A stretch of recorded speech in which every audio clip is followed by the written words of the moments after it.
Mic check 1 2. Mic check 1 2. Good. Harwich Mariners taking their final road trip of the season.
It's the final game of the regular season for the 2023 Harwich Mariners, and at 19-23-1 on the season, and with the number 3 seed in the Cape Cod East Division standings locked up, the Harwich Mariners still have one more task to accomplish before that regular season ends and the postseason begins on Friday, and that's winning here at Stony Brook Field on the ground of Underpass Road in Brewster, Massachusetts. Hello, everyone, and welcome into tonight's game broadcast here on the Harwich Mariners YouTube network. Wyatt Kopelman and Devin Dobeck here with you on a gorgeous night.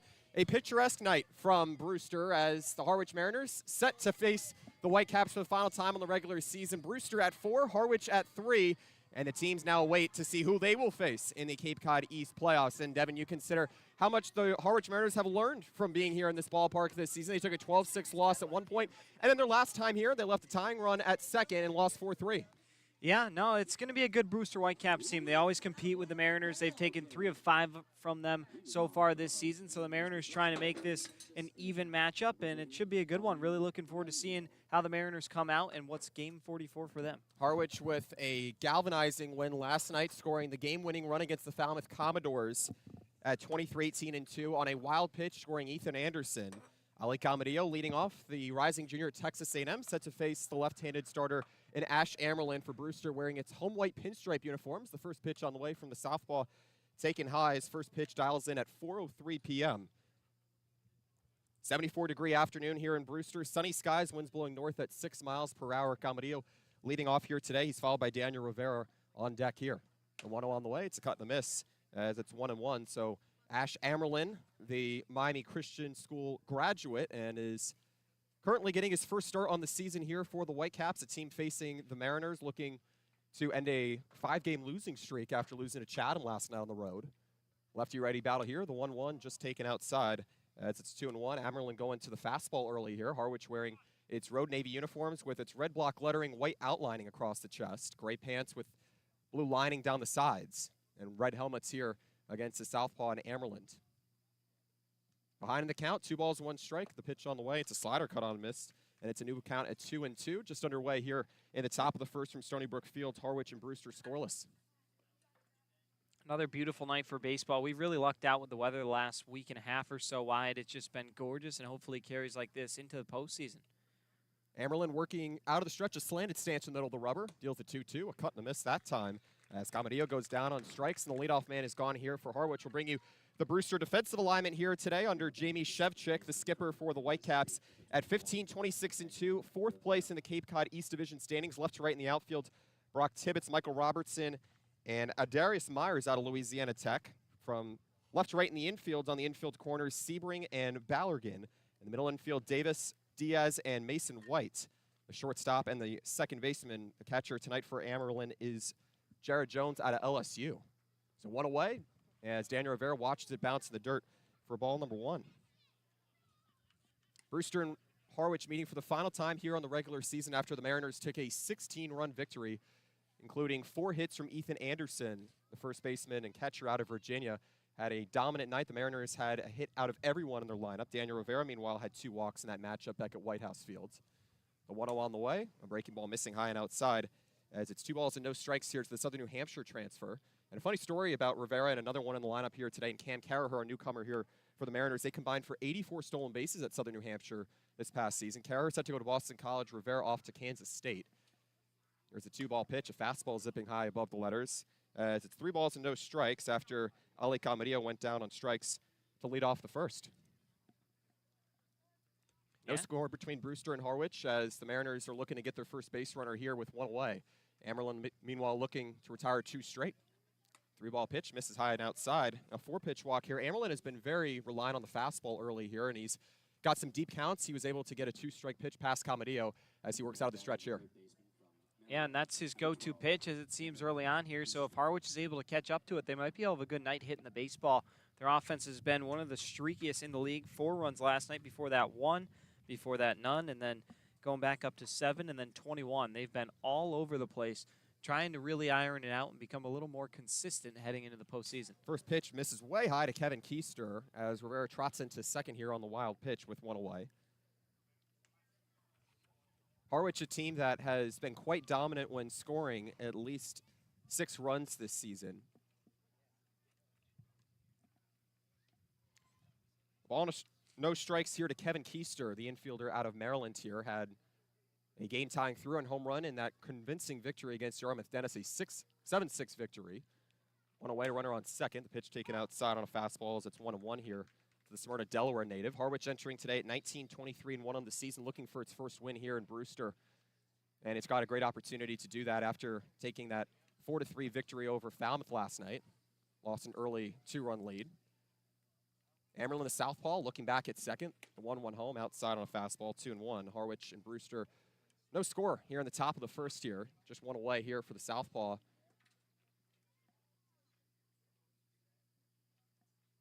Daniel Rivera has stolen a convincing number of bases this season. He didn't need that to get into second on a wild pitch here from Amerlin.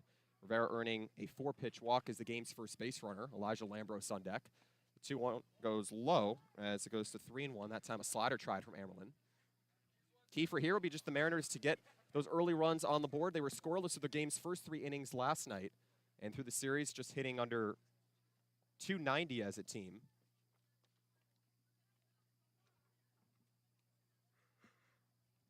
Three-ball pitch on the way, and it's skied out towards right field, but it goes well foul as the count runs full here to Kevin Keister, someone who was integral along with Elijah Lambros into getting Maryland its first Big Ten tournament victory this past season, a 44-win Maryland team, and they've certainly combined quite well. They're in the lineup next to each other here today. Lambros, the cleanup hitter, followed by Cameron Leary in the 5-hole.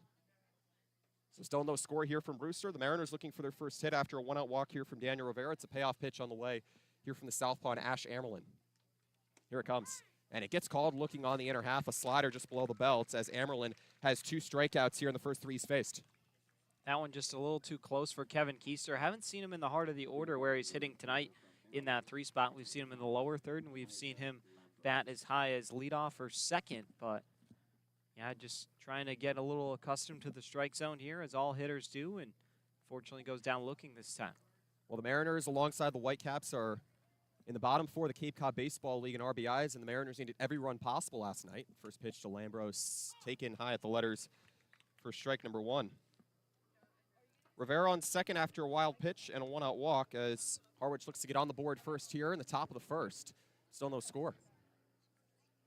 0-1 on the way to the righty. And it's taken on the inner half as it's quickly 0-2 here. It's the Fredericksburg, Virginia native. He and Kevin Keister have certainly provided that timely hit that they've needed. They've gotten a 6-game on-base streak together. 2 away, runner on second in Rivera as the game's first run. Here's the 0-2, and it's cut on and missed. That time a fastball dealt by Amerlin as he strikes out the side with 2 swinging and 1 looking. Harwich brings forward to the plate and scores no runs on no hits, no errors, and leaves a runner in scoring position. Scoreless into the bottom of the first. We're bringing the Brewster lineup and the Harwich defensive alignment on the other side. This is Harwich Mariners Baseball on the Harwich Mariners YouTube network.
Ash Amerlin out of Bluefields College strikes out the side as the Mariners only bring forward to the plate, and they leave runners in scoring position. Bringing you the Brewster lineup under Jamie Shevchik at 15, 26, and 2 on the season, 8 games out of first place in the Cape Cod East standings.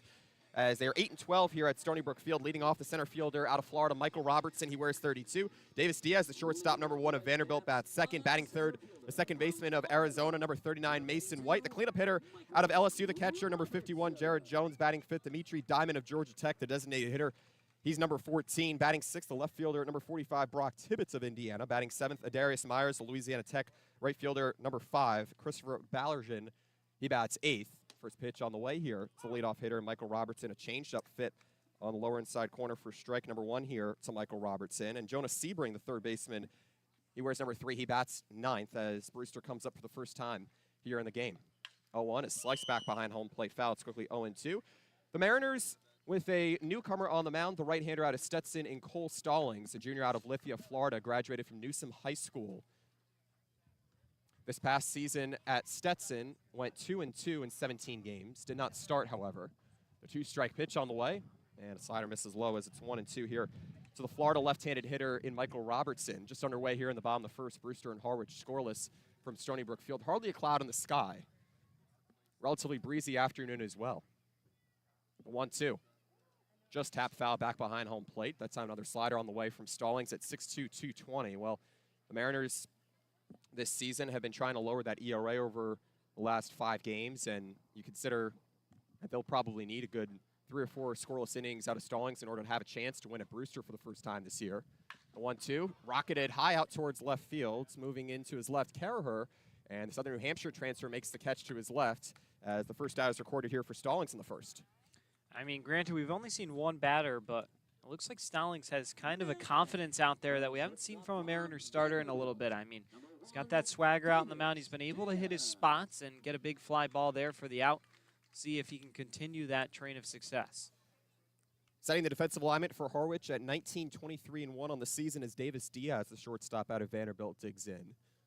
First pitch he sees, taken down the middle for strike number 1. From left to right in the outfield, Cam Caraher, Justin Boslin, and Elijah Lambros. On the infield corners, Keister at third, LeCroy on first, Camarillo at short, Rivera at second. The battery mate to Stallings, Andrew Yu, as a breaking ball misses low, as it's 1-1 here to Davis Diaz. A Cape Cod East All-Star this past season. Brings in 3 multi-hit games, 7 combined walks in the last 10 outings. Very versatile at the plate. 1-1 backs him off as it's on the inner corner for ball number 2. So nobody on here with 1 away in the bottom of the first from Brewster. Harwich looking for that first win here at Stony Brook Field. Try and end the regular season on back-to-back victories. The 2-1 from Stallings. Fastball just misses at the script letters as it's 3-1.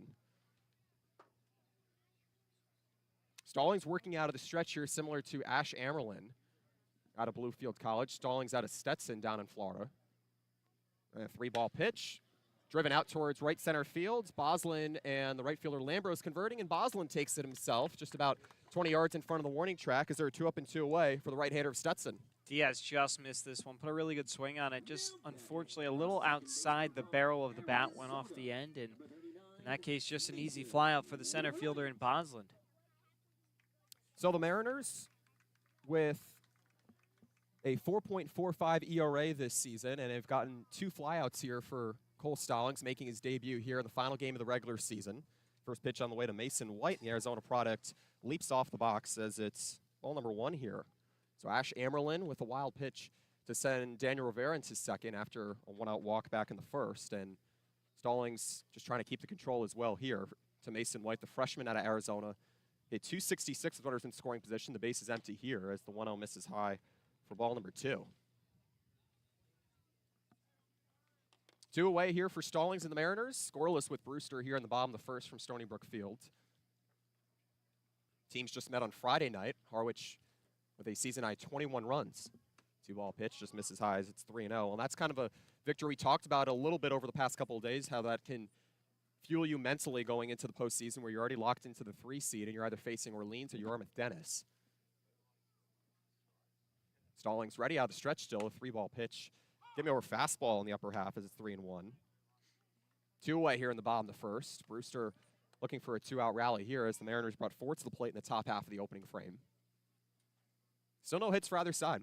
3-1 is looped out towards second base. Rivera fighting off the sun, and he won't have to do it for long as he makes the catch on a pop-out to give Stallings some more help as he retires aside in order with a pair of flyouts and a pop-out as nothing goes across for Brewster here in the first.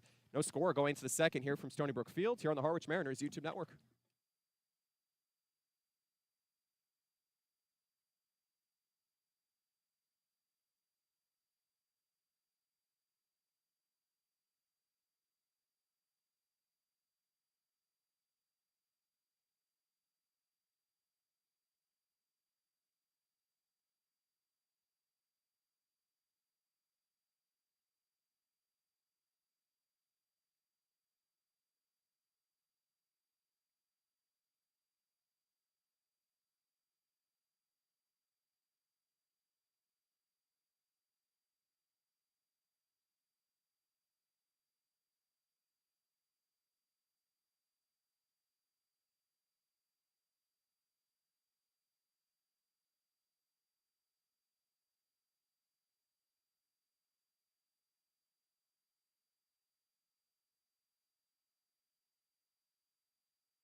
Leading off for the Harwich Mariners, the designated hitter. Ash Amerlin, the starter, making his debut for the Brewster Whitecaps. Digging back in on the mound as Cameron Leary out of Boston College digs in. He's due up with Talmadge, Lee Croy, Justin Boslin, Harwich, and Brewster scoreless, moving into the second frame here from Stony Brook Field.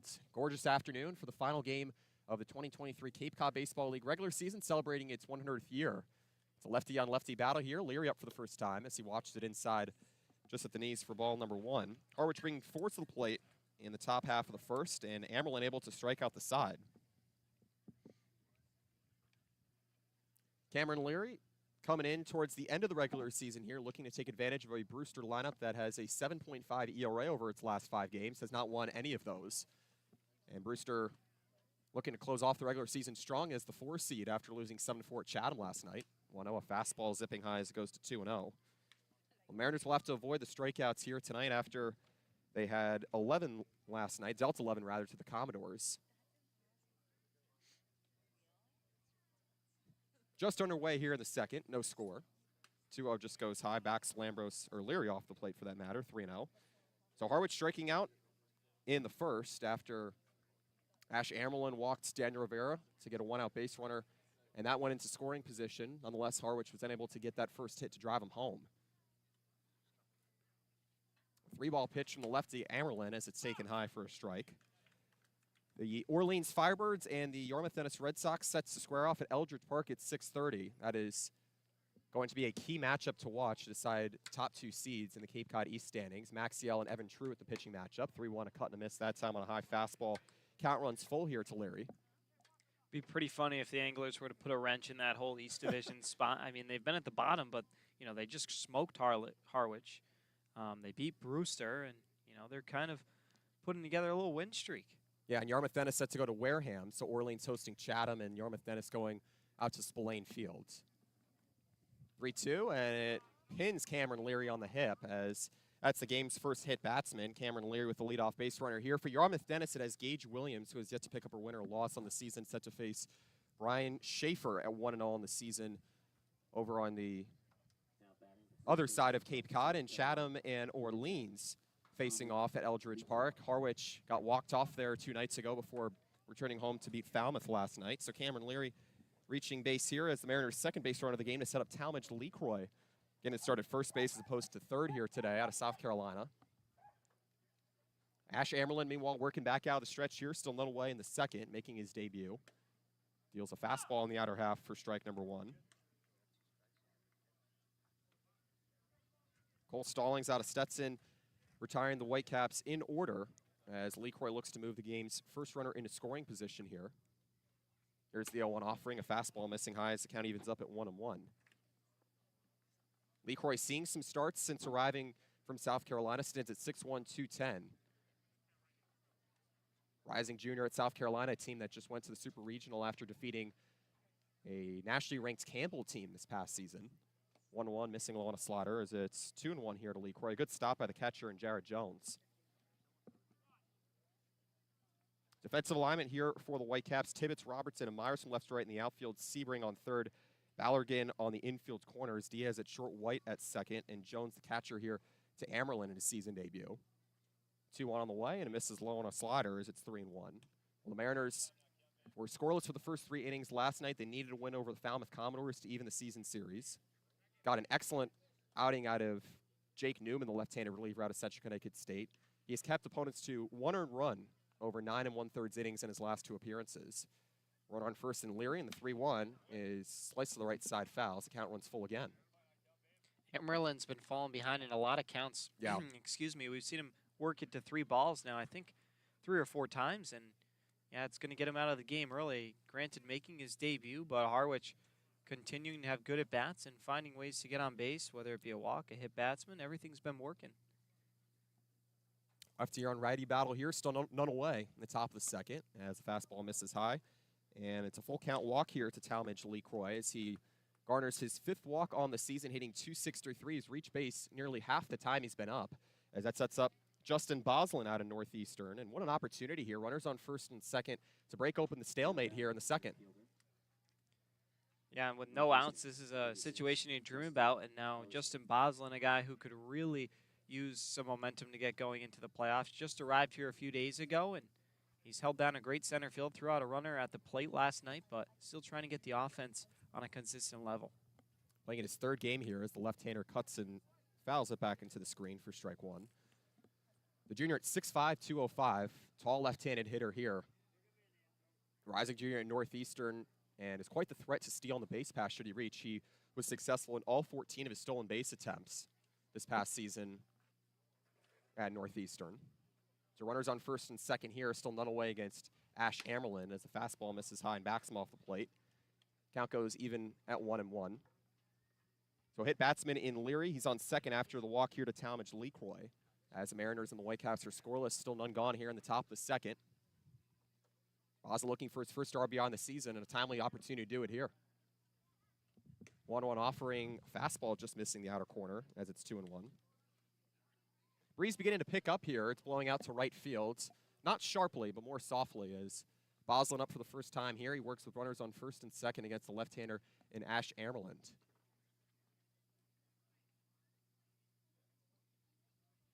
A 2-1 try. Fastball cut on a miss as it's 2-2. So the Mariners, after going down on strikes in the first, bringing 4 to the plate, looking to get the game's first hit for that matter, let alone the game's first run. Cameron Leary with speed off of second. He has the potential to score if a ball leaves the infield here. Lefty on lefty battle. 2-strike pitch. Gets taken on the inner half just below the belt. Fastball had Boslin looking for too long, and it's a 4 strikeout already for here Ash Amerlin in his debut. Yeah, it's almost like he's been trying to paint the corners too much. That's why he's worked so many 3-ball counts, but that one really good. Low and away, and just a tough pitch to hit if you're a Harwich Mariner. And, you know, sometimes you just got to tip your cap to the pitcher, but that was a big first out with a leadoff 2 guys getting on. And it seems as if the fastball has had just another level of command thus far. The slider's missed a few times in the dirt here as Andrew Yu, the catcher out of Duke, steps in. First pitch is slammed back into the screen for strike number 1. Leary on second and LeCroy on first here. Now 1 away in the top of the second. Harwich and Brewster scoreless here from Stony Brook Field.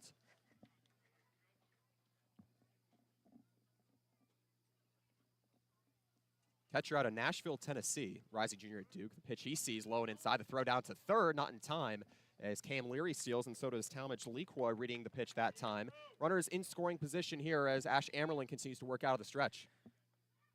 Really good jump that time from Cam Leary down at second to get into third. He was caught there the other night, and now for him to steal that, it's got to be a bit of a momentum booster, and you know, really helps out the hitter and Andrew Yu. A lot of ways you can score that runner at third now. Sack fly would work. Ground ball to the opposite side. I mean, just put it in play and good things will happen. We'll see if Andrew Yu's up to the task. Mariners were not hesitant to bunt last night as well to try and get runners in movement around the base paths. And we'll see if they can employ that here. Andrew Yu, someone who is desperately going to try and get a run across here. Just one away here, an opportunity for a bunt. So 1 ball and 1 strike here to Andrew Yu. 1 for 4 in the 2-1 loss at Orleans 2 nights ago as the Mariners were walked off against their Cape Cod East Division opponent. This one chopped over towards the right side for the second baseman in white. He gets it onto first as Leary comes across to score. And it's a 1-out RBI ground out here for Andrew Yu, and the Mariners take the game's first lead at 1-0. Yeah, no, do your job. That's what it's all about, and a good situational piece of contact from Andrew Yu to pick up the RBI. I mean, might be at his own expense, but now he's given his team the lead. So after the Mariners had to pull across a wild pitch in their favor last night for the game-deciding run, after going scoreless for the first 3 innings, they take a 1-0 lead. The first pitch high here to Cam Carraher for ball number 1. Leary scores, and Lee Croy into third here. He's the only base runner here for the left-handed hitting Cam Carraher out of Southern New Hampshire. 1-0, a cut and miss on a slider as it's 1-1. Yu getting his 3rd RBI on the season. Carraher, meanwhile, playing in just shy of a handful of games this season here for the Mariners. Brings an important ground ball left-handed bat into the bottom of the lineup. 1-1 on the way, and it's a cut and miss on a slider, or a fastball for that matter, as it's 1-2. 5'9", 175 out of Plymouth, Massachusetts. Had his first hit with the Mariners in 1-for-3 outing in that 4-3 win last night against Falmouth. Win that the Mariners certainly needed in order to build some momentum at the end of the regular season. A 2-strike pitch, foul tipped into the glove. That time a slider from Ash Amerlin making his debut for the Whitecaps tonight as he garners his 5th strikeout, as the Mariners nonetheless score 1 run on no hits, no errors, and leave 1 on in Lee Croy at third. Harwich ahead 1-0 after 1.5 innings here from Stony Brook Field. This is Harwich Mariners baseball on the Harwich Mariners YouTube network.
Number 51.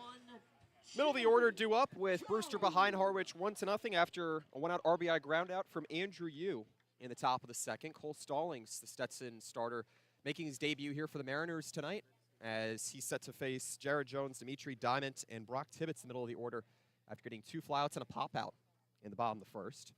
First offering to the right-handed Jones, and it's a changeup taken down the middle for strike 1. Wyatt Copeland, Devin Dobek here on the Harwich Mariners YouTube network. Harwich and Brewster each without a hit here. The tall-handed right-hander and Jared Jones up, and he watches a slider low and below the knees for ball number 1. Harwich desperately needing a victory to go into the playoffs with some momentum here tonight, taking advantage of a Brewster team that has pitched quite well across the series, other than that 16-run win for the Mariners on Friday, as 1-1 bounces low in the dirt and back to the backstop for ball 2. And yeah, it was pretty funny last night when you think about a Falmouth team who was able to put up 27 runs last week versus a Harwich team who put up 21. The final score of the game was 4-3. 2-1 is lifted high and deep out towards center field. Boslin, the northeastern outfielder, ranges to his left, and he makes the catch right in front of the Brewster green Seraphont's on a black screen in the outfield, just next to that 385 marker, as there's one away. Well, that was a loud first out from the catcher in Jones. Yeah, he competed in the home run hitting contest. Unfortunately, was unable to take the crown. James Tibbs, his teammate, did take the crown, but yeah, gave that one a ride. Shows he's got some serious pop, and I'm sure we'll see him get into another one later in the ball game. Yeah, this is a Brewster team that's not afraid to hold back. Has 25 RBIs here in the season series. First pitch on the way here to Dimitri Diamond from Georgia Tech, taken inside on a breaking ball. Yeah, how about that? Falmouth scoring 27 runs. The Mariners not too long off of 21 runs. This one's fouled back into the screen as it's 1-1. Kind of saving their best for last in this season series. We'll see if the Mariners can expand upon their 1-0 lead that they have here in the bottom of the second. Meanwhile, Stallings settling in nicely here. He's retired each of the 4 he's faced. A 1-1 from the Stetson right-hander, and it bounces in front of the plate as it's 1-2. Or 2-2 for that matter.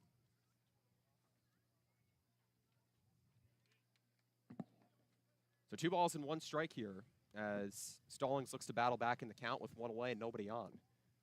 And a 2-ball pitch hits him on the outer shoulder as that time a slider was tried as Diamond reaches as the Whitecaps' first hit batsman, and it's the first Whitecaps runner here on the afternoon with 1 away.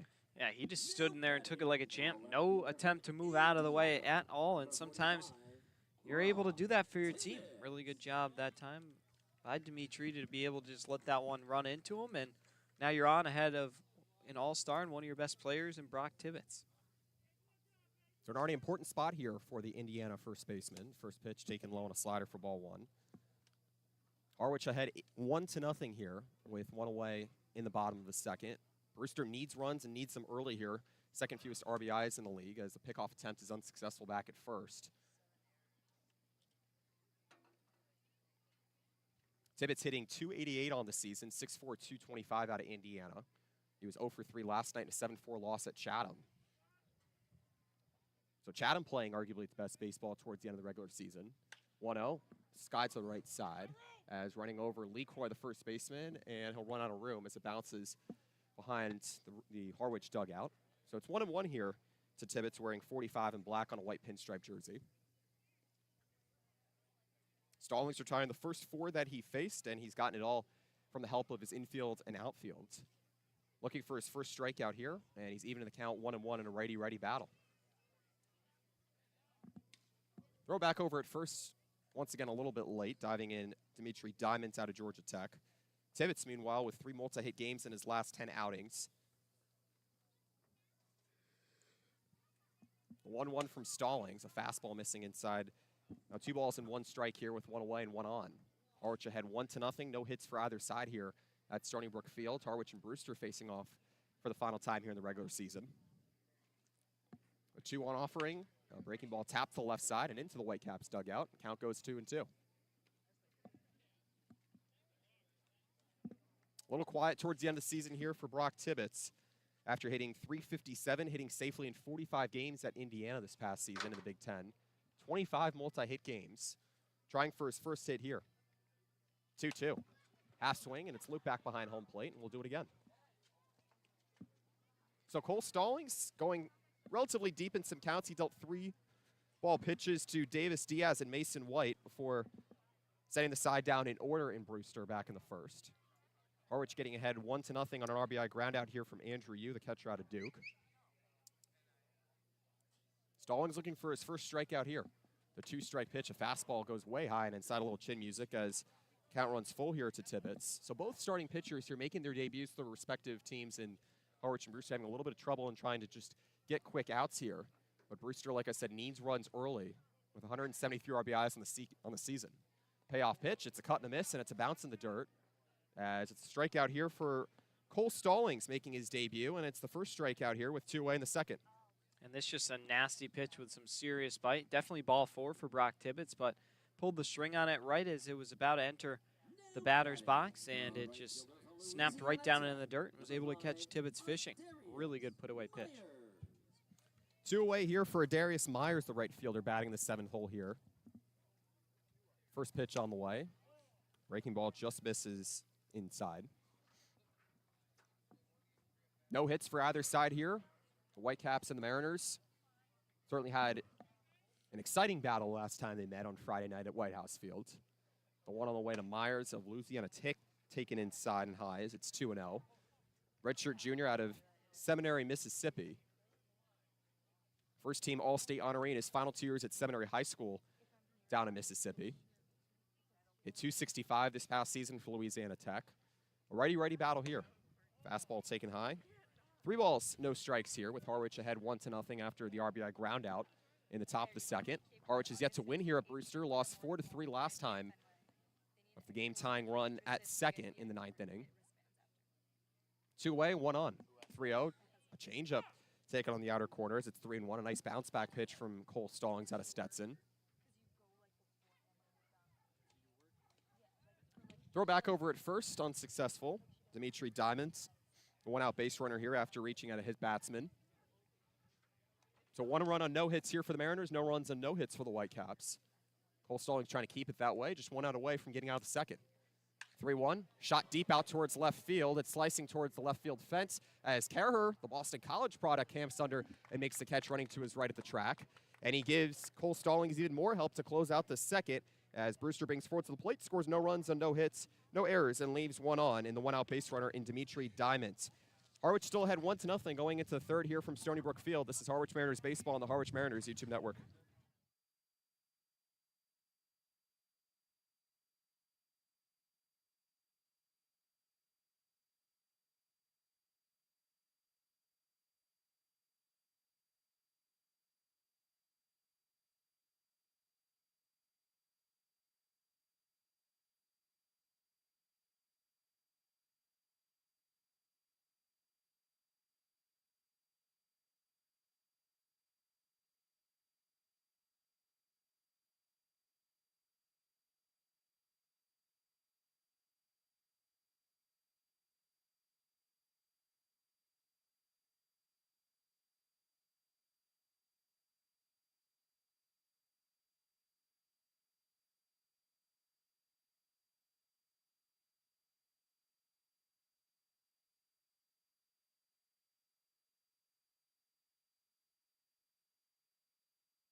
Top of the order due up here against a new pitcher for the Brewster Whitecaps as Ali Camarillo, Daniel Rivera, Kevin Keister due up, set to face the right-hander out of Georgia, or of Arkansas Pine Bluff for that matter, in Jacob Reardon. 1-0 with the Whitecaps this season, an ERA of 9. He's dealt 6 innings, allowing 6 earned runs, and has given up 2 home runs here. And this will be a tough part of the lineup here for Reardon to face in Camarillo, looking to get his first hit here.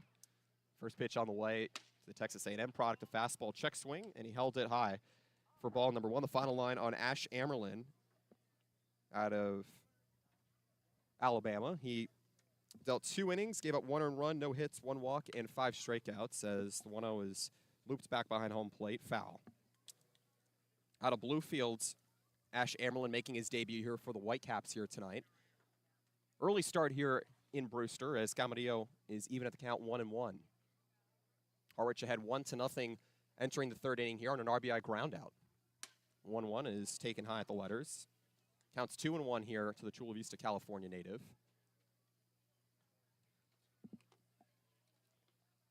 Opportunity here for the Harwich Mariners to stretch across some more runs, get themselves some insurance. They need a hit as well.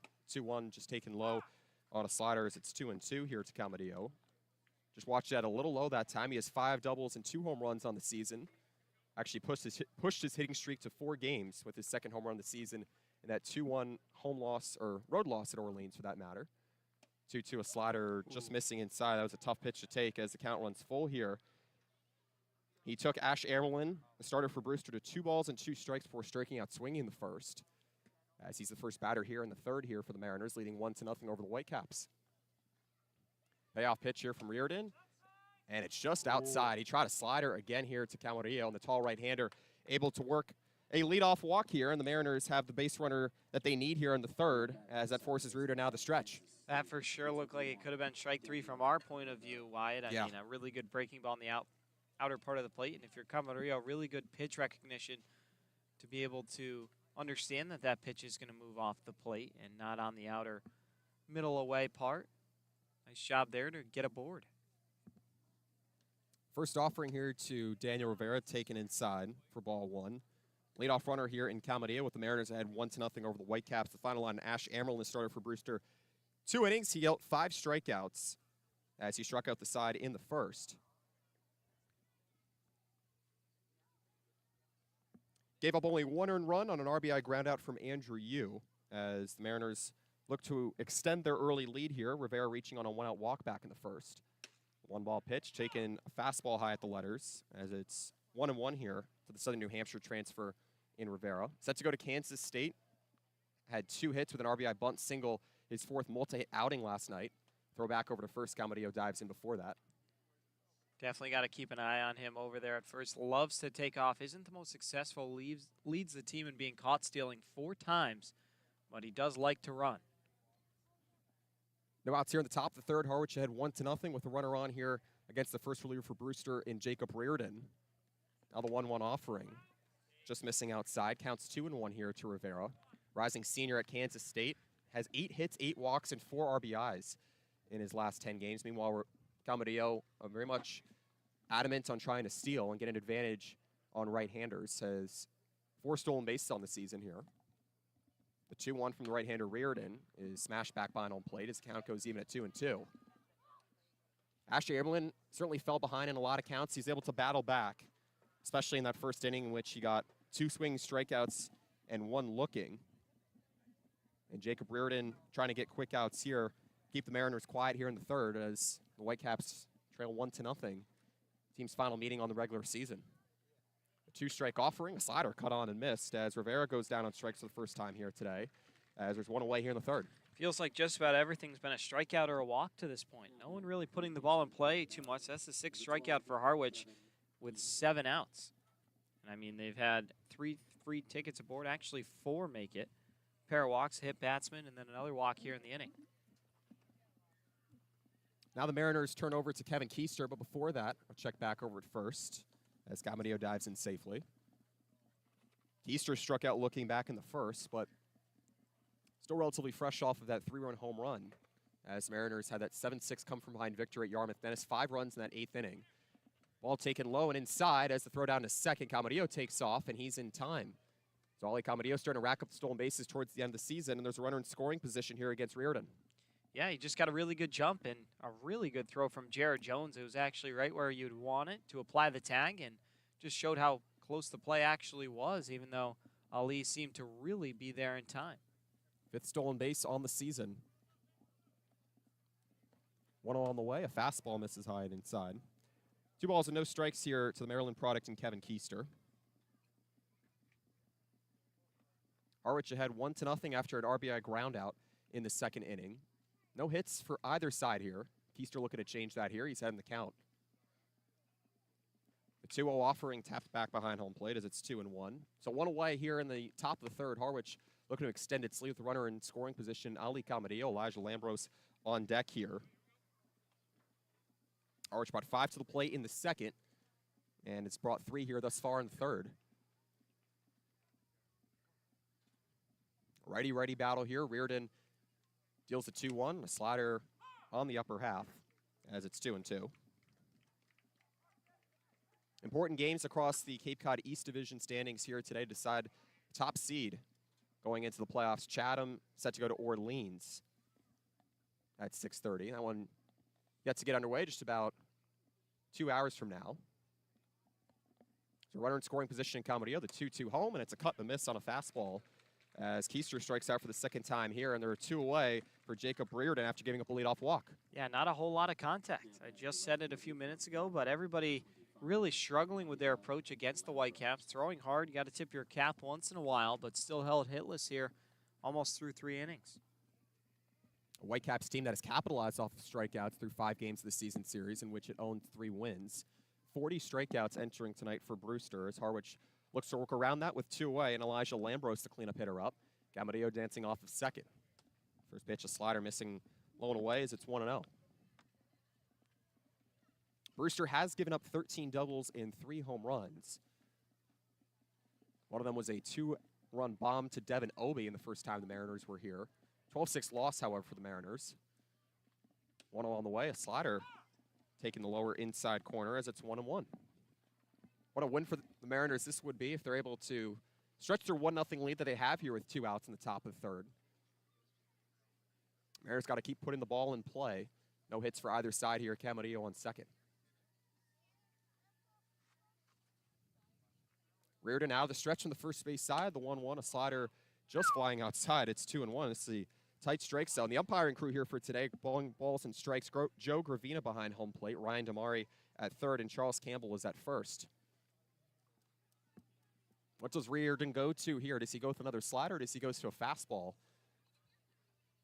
Lambros ahead in the count, 2 balls and 1 strike, so 2 away and a runner on second. The 2-1 offering, take it on the lower half. Look to be a changeup as it's 2-2.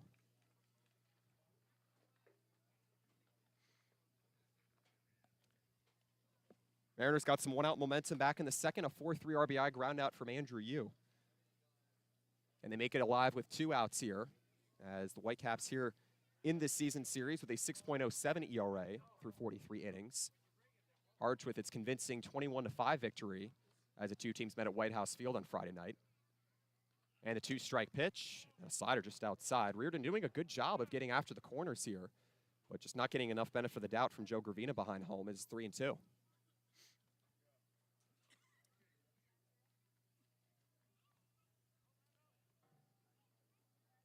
Lambros with a 7-game on-base streak here to lead the Mariners.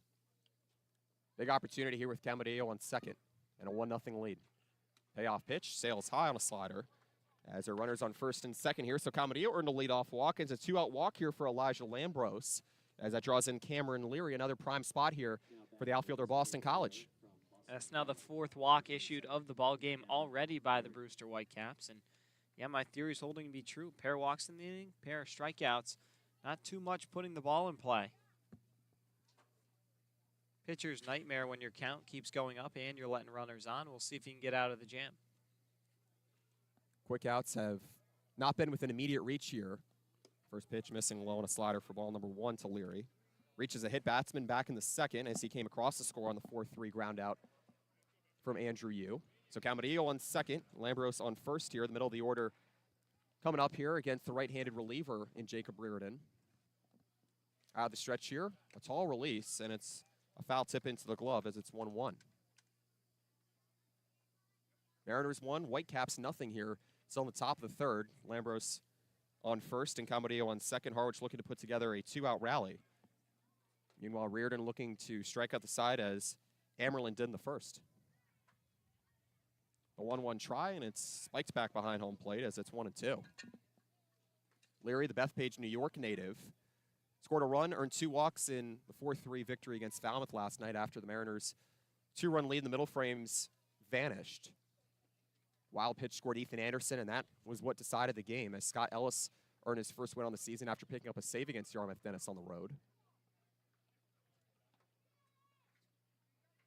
Runners on first and second, 2 away. The 2-strike pitch, cut on and missed as Leary goes down on strikes for the first time here. And Jacob Reardon, the right-handed reliever, strikes out the side, all swinging as Mariners bring 5 to the plate and score no runs on no hits, no errors, and leave 2 on. And Camarillo and Lambros still leading 1-0 after 2.5 innings here from Stony Brook Field. Gorgeous afternoon for baseball in the final game of the regular season. Harwich had 1-0 here on the Harwich Mariners YouTube network.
Harwich ahead 1-0 after 2.5 innings. Cole Stallings out of Stetson making his debut on the mound today as he steps back onto the rubber, set to face Christopher Ballergan, Jonas Sebring, and the leadoff hitter today in Michael Robertson.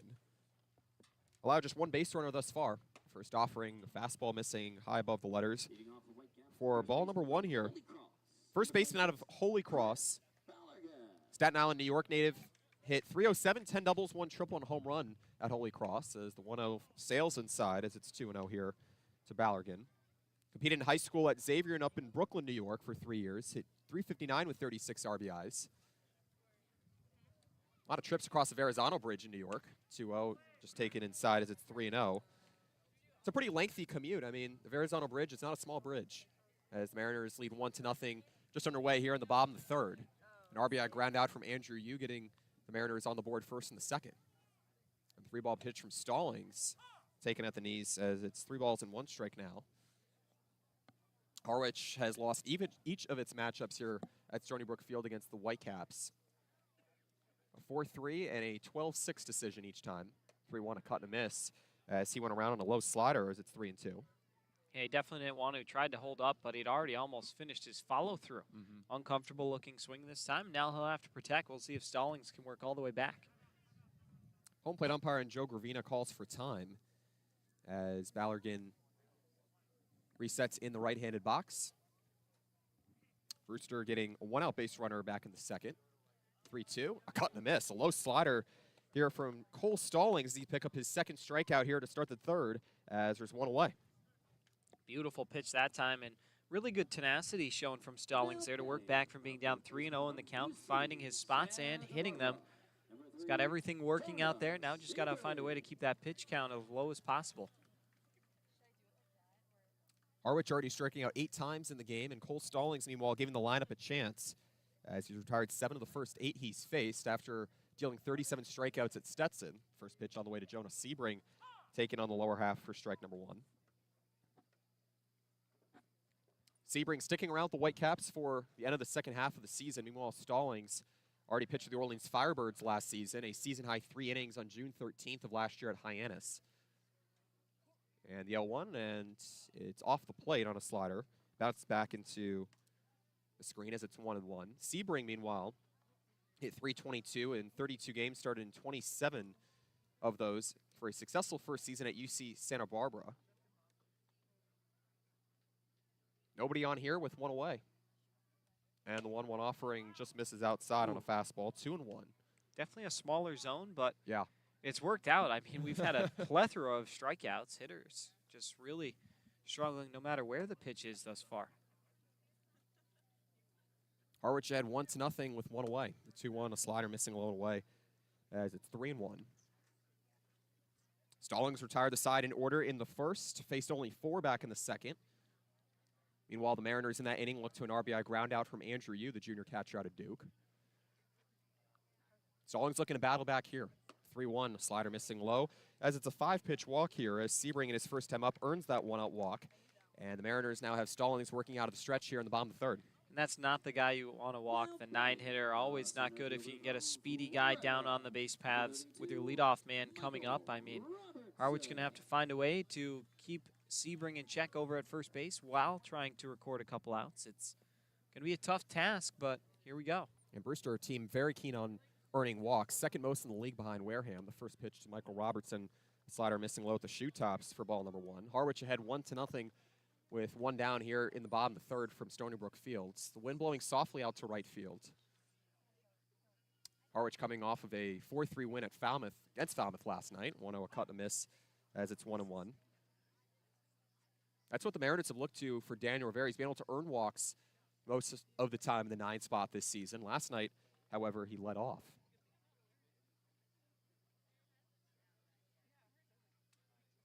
Stallings working with a flat stance out of the middle of the rubber. The pitch misses low on a slider and throw down to second.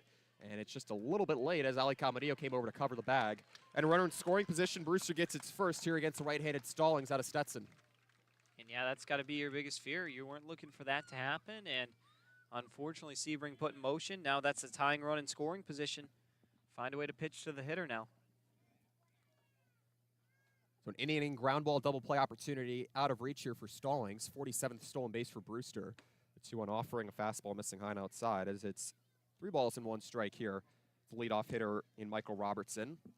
Redshirt freshman out of Venice, Florida. Part of a Florida team that took LSU to the distance, all the way to the brink as LSU won its 7th College World Series this past year. And 3-1 from Stallings. Driven high out towards center field, and in the reach of Boslin, the center fielder, as the Northeastern product comes on to make the catch, as Sebring will hold at second. Thought about tagging for a moment as there are 2 down here in the third. Yeah, and the fly balls have been working. If you're able to get them to put it in the air and not get a good launch angle, you'll take it if you're Stallings and outs and out. But there's been some hard contact here. That one just a little under at that time by Robertson, and now tough hitter, the all-star Davis Diaz digging in. Brewster has sent some deep pitches to the track thus far, as Davis Diaz, a shortstop out of Vanderbilt, digs in from the right side with 2 away. The first pitch, a curveball down the chute as it's strike number 1 here to the Pittsburgh, California native. 2 flyouts here from Michael Robertson as he falls to 0 for 2 with the 9-hole hitter in Jonas Sebring off of second after a 1-out walk. And the 1-ball pitch is driven out towards right center, left center field for that matter. It falls for a base hit. Rounding third, Jonas Sebring. He gets the wave around sign from Scott Grimes, the third base coach, as Brewster has tied the ball game up with a 2-out single here from Davis Diaz, and it's 1-1 here in the third. Yeah, he's a scary hitter. That's what he does best, is find those line drives, dump him into the pull side, and really good swing that time from Diaz to knot up the ball game.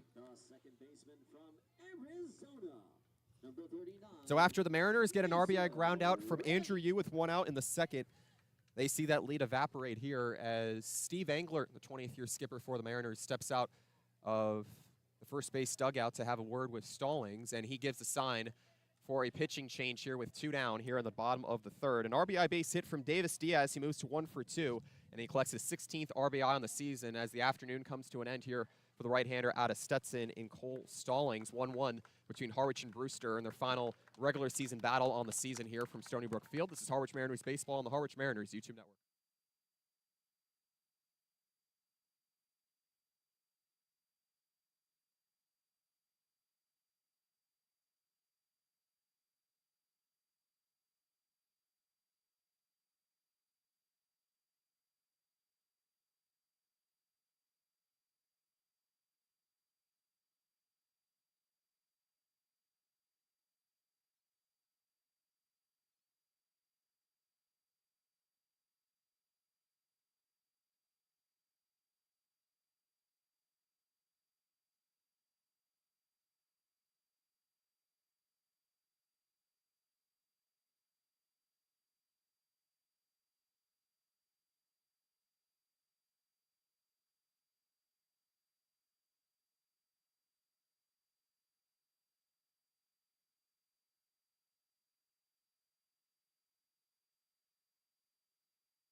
First hit for either side between Harwich and Brewster here at Stony Brook Field. The Mariners on the road as Cole Stallings surrenders an RBI base hit to Davis Diaz, the shortstop out of Vanderbilt. As Cole Stallings' day comes to a close, his line's still open at 2 2/3 innings, 1 hit, 1 walk, and 2 strikeouts dealt. He gives it over to Will Jones out of Northeastern, a tall left-hander making his debut in relief for the Mariners. Set to face Mason White out of Arizona as he watches it inside for strike number 1. Jonas Sebring, the 9-hole hitter. He earned a 1-out walk, stole second, and came across the score on the RBI knock here from Diaz of Vanderbilt, as it's 1-1 between Harwich and Brewster. The 0-1 offering, a slider worked on the inner half as it's 0-2 quickly here. Mason White looked to reach base for the first time here today after Stallings retired the first 4, and he was one of them. So Jones immediately out of the stretch here, replacing Stallings. The 0-2, a cut and a miss on a slider, as he only needs 1 batter to get the final out here in the 3rd, and he gets his first strikeout in a Harwich Mariners uniform this season. Harwich and Brewster tied at 1 after the game's first 3 innings, the final game of the Cape Cod Baseball League regular season in the 100th year of Cape Cod baseball. As I send it over to my broadcast partner, Devin Dobeck, here on the Harwich Mariners YouTube network for a special interview with Terry Obi. Devin. Thank you, Wyatt. We'll be back in just a few moments on the other side, waiting for Terry to join us on the Harwich Mariners YouTube network.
We welcome you back into the 4th inning of action. Devin Dobeck alongside Terry Obi here from Stony Brook Field on a beautiful Wednesday afternoon here in Game 44 of the Cape Cod Baseball League season. Terry, happy to have you on board.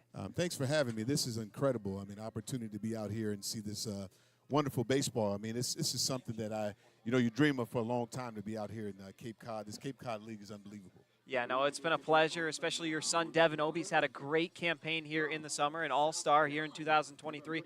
What's it meant to you to be able to watch your son?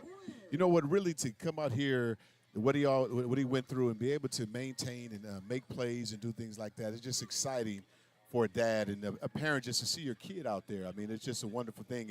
I came the first time, then when he made the all-star team, I returned back to just see how well he was doing. Yeah, Devin's been fantastic, hitting .250 this season, a team-high 5 home runs, as well as a team-high 23 runs batted in and 19 walks. He's had a great campaign, not in the lineup today, but I'm sure we'll be seeing a lot of him come postseason time. One of the most tremendous outfielders on this Mariners team, a plethora of highlight reel plays. I mean, we've talked about it on the broadcast several times, that catch he made in center field a couple weeks ago, the basket catch right in front of the wall. That was one of the best plays we've seen all summer long.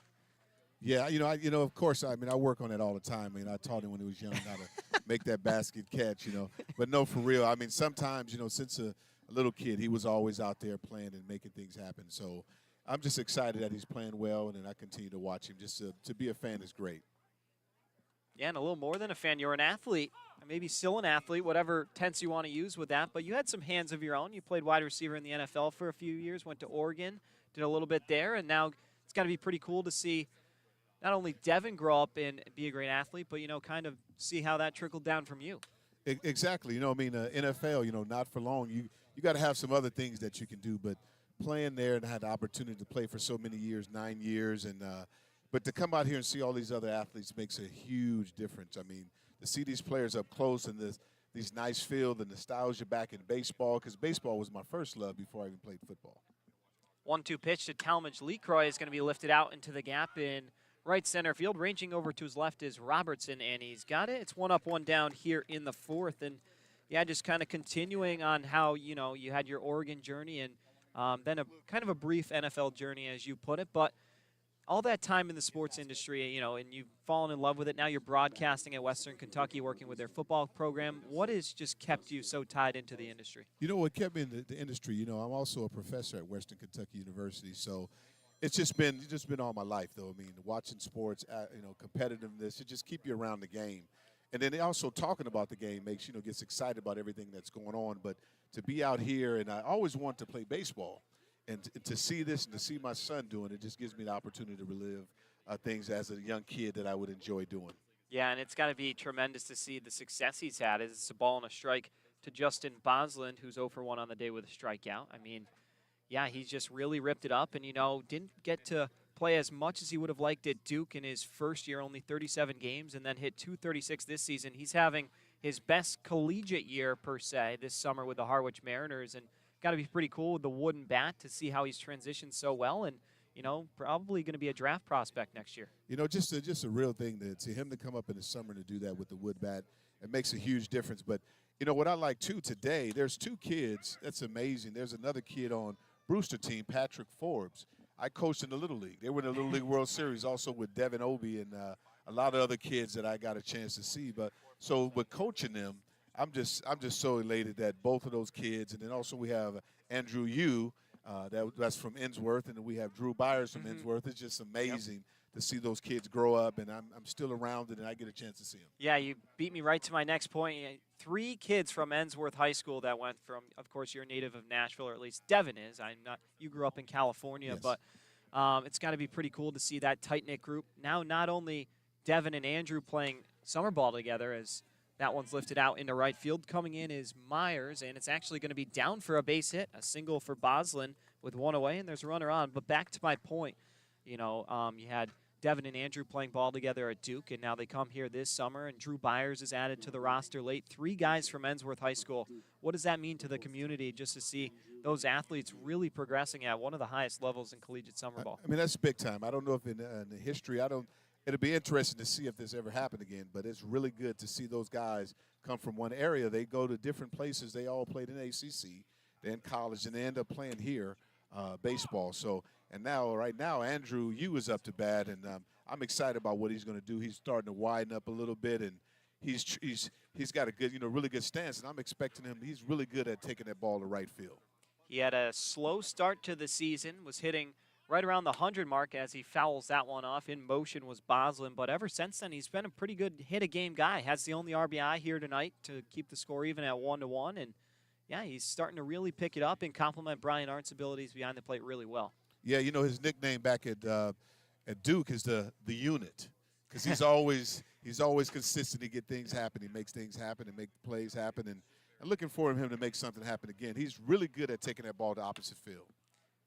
Pops this one foul off to the right, and it's out of play to keep the count at 0-2. And yeah, no, it's been really cool. And Duke, of course, got a chance to compete in some college baseball playoffs this past season. So what was it like to kind of take all that in, with Duke's success? Of course, didn't get to go as far as they would have liked, but a really good season nonetheless. Yeah, really good. I mean, the opportunity to follow them around and see what Duke was going to do, and they made a lot of plays, and you had a lot of different players doing things. But now you see on this team, even in Harwich and throughout the league, there's guys from all over the ACC, SEC, but this is the best players in the country. And I like to see talent play against talent.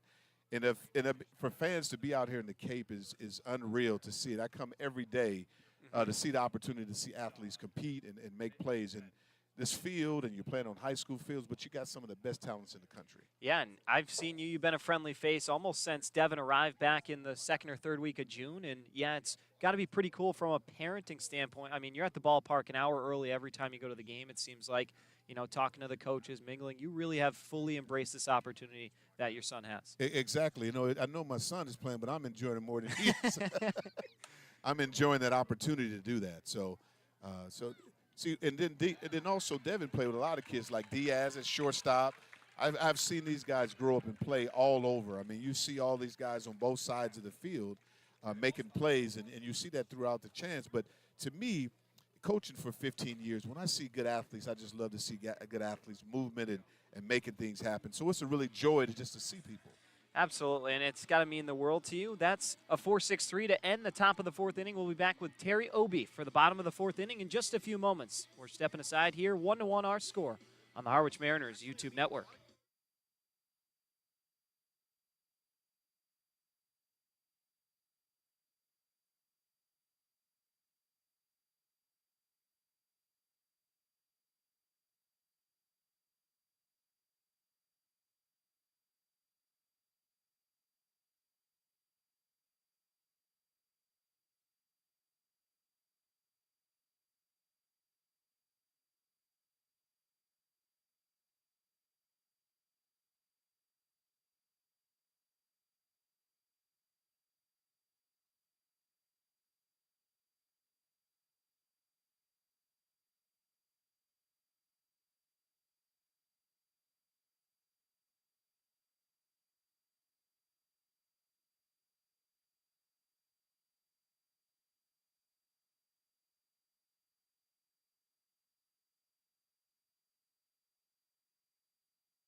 Back here for the home half of the fourth inning. It'll be the middle third of the order for the Whitecaps. Jared Jones, Dimitri Diamant, and Brock Tibbetts due up for the Whitecaps in a 1-1 ball game, as it'll be Will Jones returning for the fourth inning, as he was able to get one strikeout back in inning number 3 when called upon by Steve Engler. And yeah, Jones out of Northeastern starts to, settle in, make his Cape Cod debut, and big strikeout to start him. Got to be good for the momentum.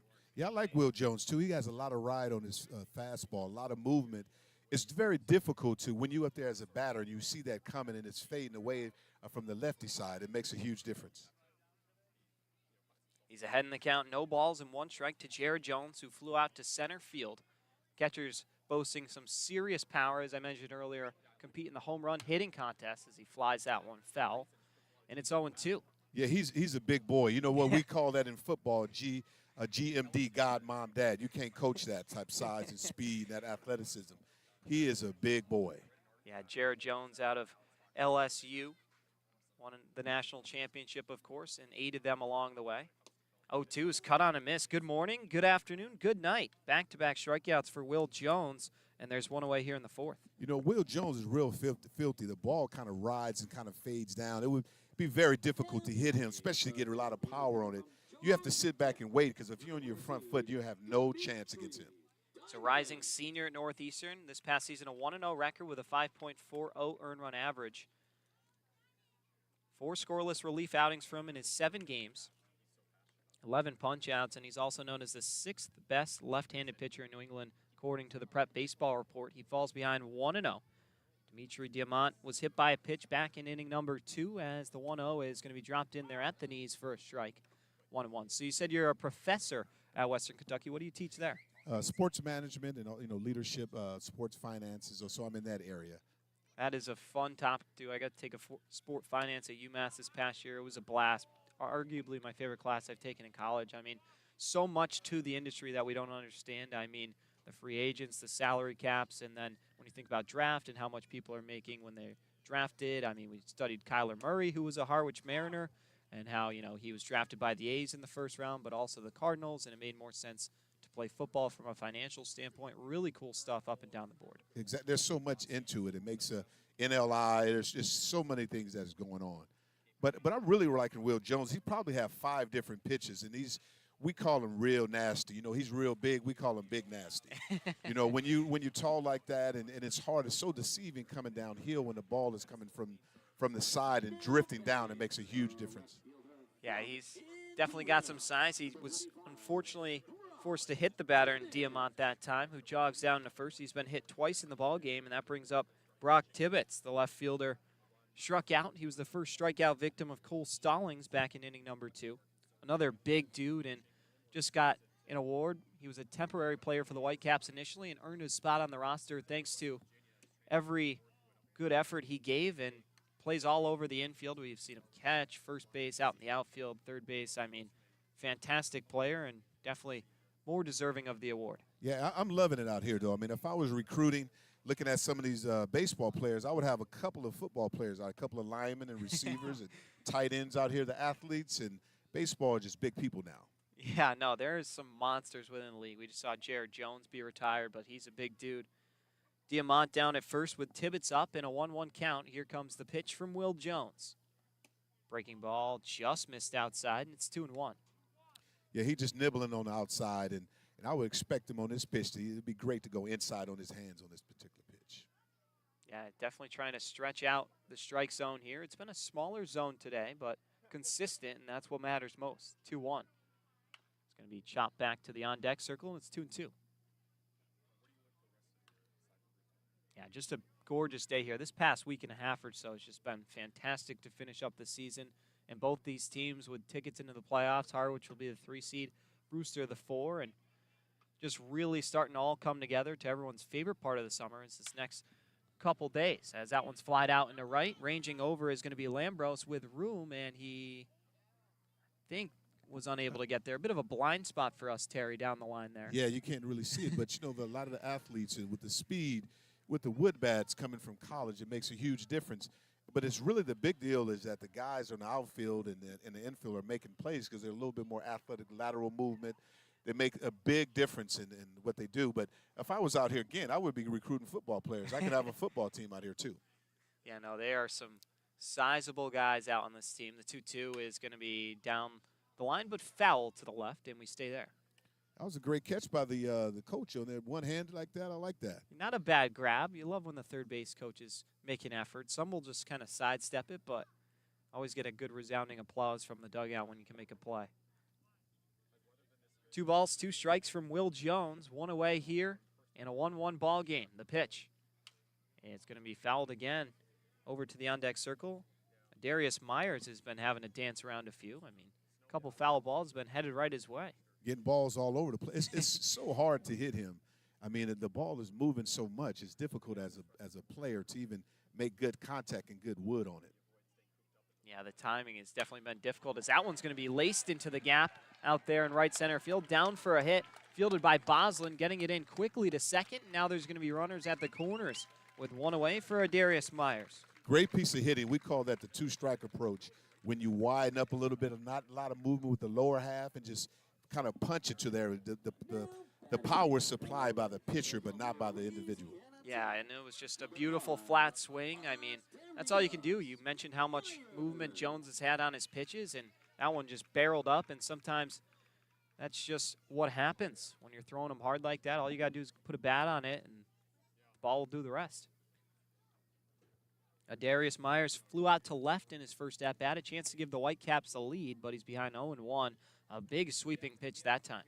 Yeah, but Will Jones has a great pitch. If it rides and kind of comes low, you can set up a double play. I mean, right now when the Harwich is in a position for a double play, if he throws the ball where he needs to, he can get that. Another big swing and miss at a pitch just above the shoelaces, and it's 0-2. They do have the corners in, trying to probably cut down the run if it comes to the corner. But double play for the middle infield, Camarillo and Daniel Rivera set for that, and those two have a serious chemistry. 0-2. It's going to be fought off, and we stay there. Yeah, right now he's setting him up. You know, you stay low, and then you change his eye level. Right now he's vulnerable for the high pitch, like around the chest if he throws a fastball up there. See if Jones can execute here. He's way ahead in the count, a few pitches to waste in his pocket. As here comes the 0-2 to Myers. And it's going to be fouled off. Might have caught a piece of Andrew Yu as well, and so we'll stay at 0-2 once again. Good at bat from Myers. Yeah, he's fighting. I mean, that's the big thing. If you can fight the ball off until you get a pitch that you can manage. Umpire grabbing a few baseballs from the back kids and set to get back underway here. Still a 1-1 ball game. Brewster with 2 hits, no errors. The Mariners 1 hit, no errors. Been a low offensive game, a ton of strikeouts on either side. As potential another one coming, the 0-2. Cut on and missed on cue. Strikeout number 3 for Will Jones. He's cruising right along here, and that's a big one. Makes it a lot more difficult to score the run from third. Yeah, I mean, for the audience, listen, the big thing is that backdoor slider is filthy. It starts outside, and then it come on the inside back of the foot, and it looks like a ball, but it's difficult to hit that when you're swinging. It's nasty from left-handed pitchers as well. As that one going to be dropped in there for a strike. The runner went from first in Brock Tibbetts, so he's going to be in scoring position down at second. And it's coming down to Chris Balerjian. Balerjian struck out swinging back in inning number 3, the second strikeout victim of Stallings as the 0-1s bounced in the dirt, 1-1. Yeah, great block by you there. I mean, you can prevent a run by doing that with quickness. And that's been kind of the kryptonite for not only the Mariners, but teams around the league. I mean, the winning run for the Mariners was scored on a wild pitch or a pass ball last night.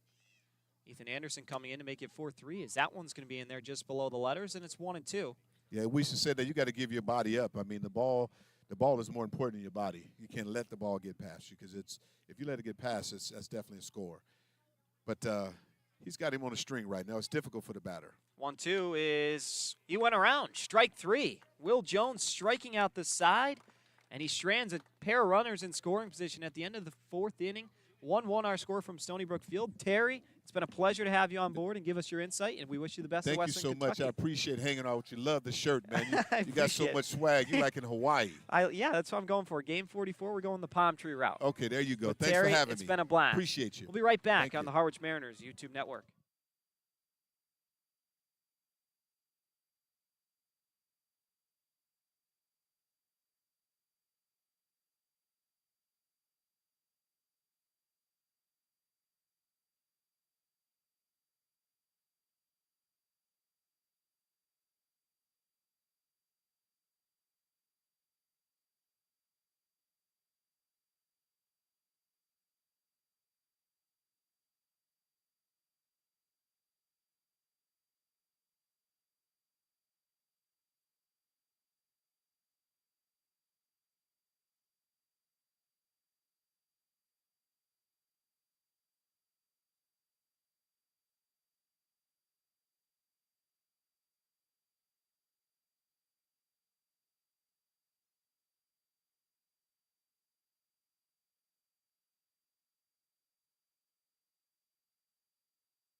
Back in the top of the 5th inning now, Devin Doback alongside Wyatt Copeland. We had a great interview with Terry Obi. Really appreciate his time here on the broadcast, and hope he was able to provide you all with some insight on what it's like to be a parent on the Cape. But it'll be Cam Caraher, Ali Camarillo, and Daniel Rivera due up for the Mariners in a 1-1 deadlock with the Brewster Whitecaps right now, trying to get back on track.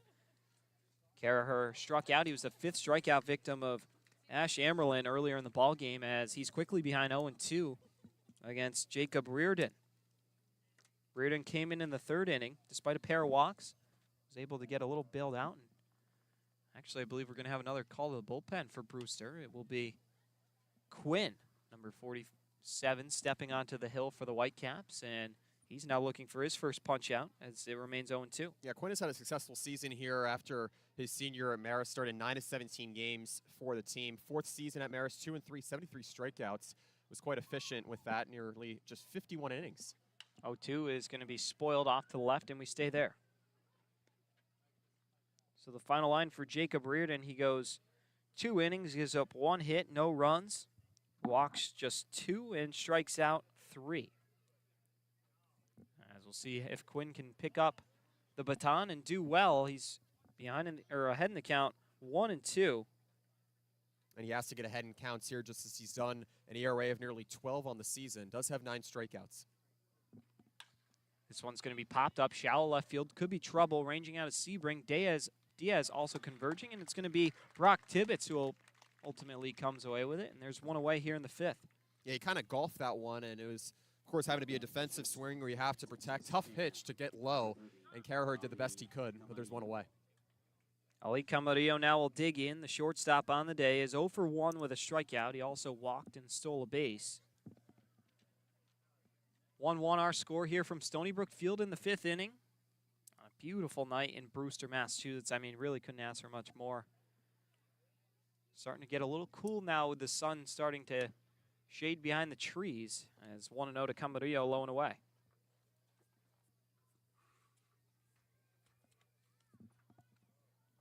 Long look in from the right-hander. Drake Quinn comes set at the waist, kicks and fires, and it's going to be foul tipped to even up the count at 1-1. Camarillo's done a good job at just seeing really good pitches in the zone, and sometimes those good pitches are the ones, of course, you don't swing at. And meanwhile, facing another arm here in Drake Quinn, and Quinn right now experiencing a little bit of control. 1-1 to Camarillo is going to be rolled over. Back to the pitcher. A leaping grab by Quinn. He goes to first, gets the out. How about the athleticism from the pitcher there, helping his own cause, and there's 2 away. And how about the fact that he didn't even run over to first for an under toss? He had enough courage in himself to hardly leave the mound, made the overhand throw over to first, and that's how you get a couple of quick outs. You talk about how it was kind of an extensive outing for Amerlin, the starter for Brewster, after he struck out the side in the first. Ran into a little bit of trouble as he's unable to get those quick outs, and right now it looks like the complete opposite.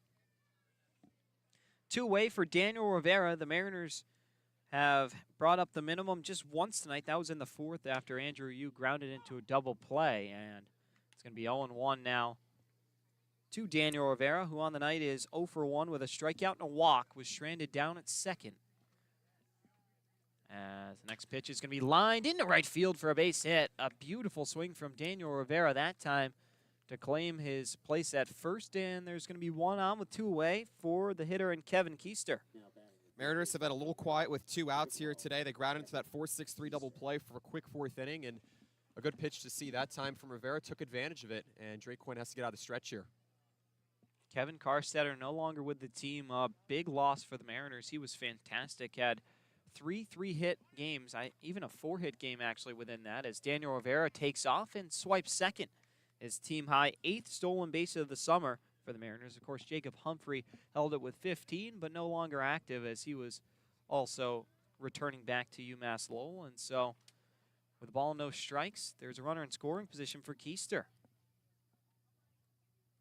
The pitch just missed. I mean, Jared Jones wanted that one bad, but hitters count now, 2 balls and no strikes. Keister struck out looking back in inning number 1, struck out swinging in the 3rd. Ahead in the count now, trying to put something in the outfield to score the run. Rivera, an average size lead off of second. Here's the pitch, and it's going to be grounded softly over to the shortstop in Diaz on the first in time. 6-3 put out to end it. The Mariners strand 1, still tied at 1. We head to the home half of the 5th, halfway home here in Game 44 at Stony Brook Field. We'll be back in a flash. You're listening to the Harwich Mariners YouTube network.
Jonah Sebring, Michael Robertson, and Davis Diaz due up for the Caps as they're set to go against Will Jones out there for his kind of second-plus inning of work as he's ahead in the count 0-1 to start things here in the 5th.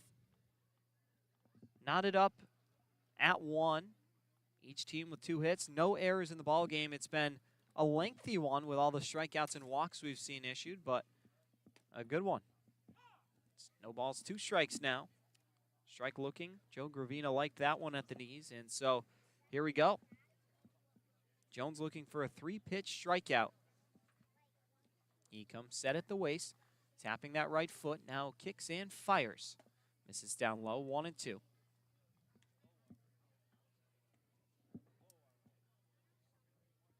Yeah, the only hits have come from Brock Tibbetts, who had one in the 4th, and Davis Diaz in the 3rd. Everyone else really struggling as that one's cut on a miss. They're actually going to say a foul ball, so the batter stays alive in Sebring.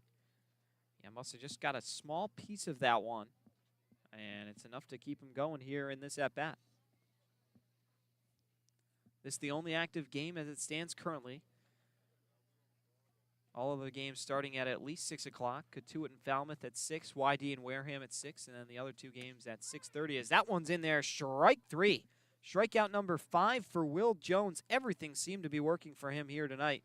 And there's going to be one down here in the 5th. Not only has he had good movement on the slider, but he's been inducing a lot of swings on that slider as well. And that time, Jonas Sebring just watched at it, really on the inside. It's been a tight strike zone here as well, but Jones has not been intimidated by that. I mean, yeah, there's been a plethora of strikeouts. Now 7 by the Brewster Whitecaps. And on the other side of things, it's been 8, as that one's going to be lined out into right field for a base hit. And aboard is going to be Michael Robertson with just the 3rd hit for the Caps of the ball game.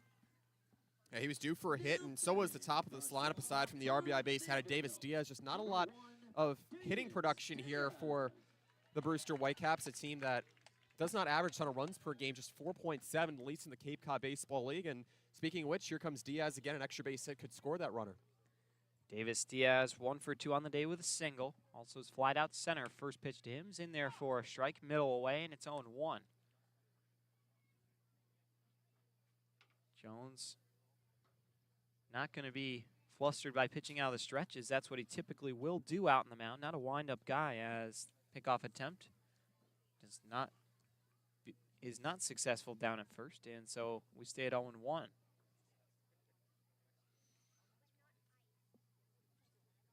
Diaz hitting just below 300 this summer for the Whitecaps. Great fielder nonetheless as well, as that one's going to be flied out of play over the backstop here, and it's 0-2. Yeah, definitely the nicest day we've had at Stony Brook Field. I mean, we've had some really warm ones, some really buggy ones, some rainy ones, but this just absolutely crisp. 0-2 is going to be lined, but it's going to land foul just outside the line in shallow left field. It was a jam shot from Diaz, but he had just enough to muscle it into the outfield, but foul. And so he'll have to return to the box with an 0-2 count. Runner was in motion, so that could have been some serious trouble for Harwich.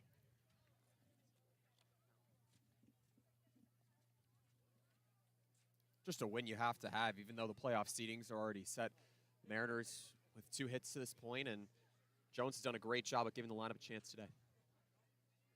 Yeah, everything out of your control at this point. It all comes down to whatever YD and Orleans do, as that one's going to be chopped foul over toward the on-deck circle. And so we remain at 0-2. Good at bat from Diaz, stretching it out. Hasn't taken a pitch yet, but this will be number 6 coming in the at-bat.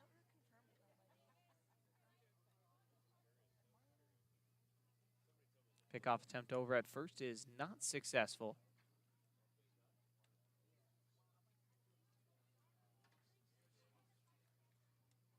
Jones searching for his 6th strikeout. That would be meaning that every out he's recorded has been by way of the K, as another pickoff attempt does not work out. So we stay at 0-2. Yeah, he's recorded 5 outs. Everyone's been a strikeout. That's just the kind of ball game we've had thus far, as we're set for another 0-2. And it's going to be fouled off back into the backstop. Diaz really spoiling as many pitches as he can. I mean, we've seen Jones work just about every corner of this strike zone, but Diaz giving him a really hard time. An alert hitter. Very versatile. We'll see if he can win the battle. Still behind 0-2. The next pitch coming. And it's going to be ripped out into deep center field. Going back is going to be Boslin, about 20 yards in front of the warning track, maybe even a little more for that matter, and he's got it for out number 2. Michael Robertson wasn't even thinking about going halfway to second. Watched the ball really well. And for Davis Diaz, he's been giving the Mariners a lot of pressure here today. First with that RBI base knock against Stallings, and you consider it was a successful outing for Stallings as he went 2 2/3, limiting a Brewster team that has been hungry for hitting. Mason White digs in 0 for 2 with a fly out to second and a strikeout swinging. He was the first victim of Will Jones back in inning number 3. I mean, yeah, it's been like these second pitchers that Harwich has brought in, sometimes the third as of late after the quick starts, have really just hit their stride and been fantastic. There goes the runner as that one's ripped out into right field. Long run over for the right fielder, and he makes a sliding catch. Elijah Lambros with a big grab to keep the score tied and end the 5th inning. We'll be right back in a few moments for the 6th inning, still 1-1 from Stony Brook. You're listening to the Harwich Mariners YouTube network.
Into the 6th inning we go.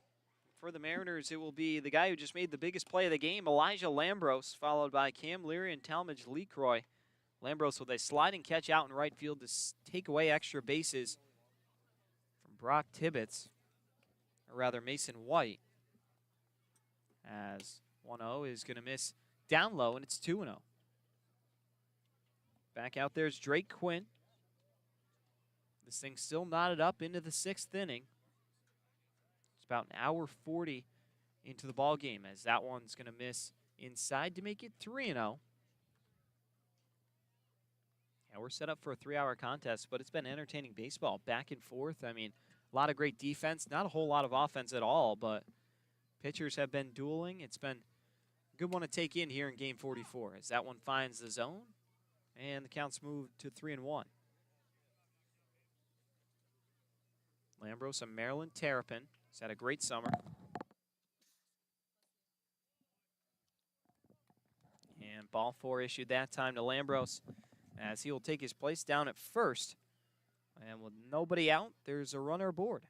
Harwich 7 and 6 in 1-run games this season, and when the Mariners have scored first, they have 12 wins, and when they don't score first, they have 8 wins, and the Mariners losing that lead last night, and they got a wild pitch to go their way. But you want to rely on more than that with just 2 hits in this ball game. You need hits to score runs, and you need runs to win games. You need to win games to win championships, as that one's popped up in a shallow center. Under it is Davis Diaz, and he makes the play for out number 1. Now batting, the first baseman from South Mariners only with 2 hits over the last 2 innings. They need to be able to find something to put together here. It just starts with getting runners in scoring position. How much LeCroy due for a hit after a fly out and a walk?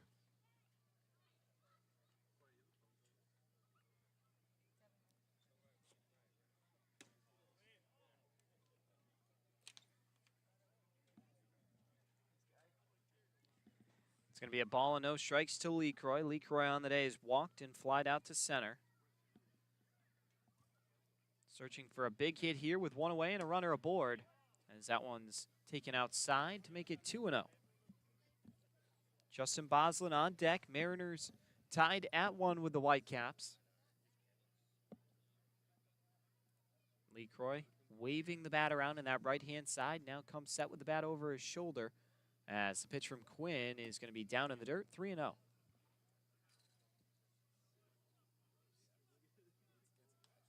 Brewster averaging just about 7 strikeouts over its last 10 games, and albeit 0 for 5 in the last game, it's given itself a chance here with its pitching dealing so well. Very strikeout reliant tonight with 8 punch-outs. Here comes the 3-0 pitch. In there for a strike right down the middle, and it's 3-1. Yeah, it seems like every pitcher's been running into 3-ball counts. I mean, we've seen so many walks up until this point, as well as a handful of strikeouts. It's been just a hitter's nightmare out in that box, as 3-1 is going to miss outside. There it is, a 5-pitch walk to make it 1st and 2nd. 6th walk on the night here for Harwich. It's been very patient and very adamant on getting back in counts. Harwich at times this season, including a little bit last night, maybe seen it on a few at-bats. The Mariners, they certainly had 4 runs, but they were victim of a lot of groundouts as well, getting aggressive early in counts, and they've shown anything but that here today.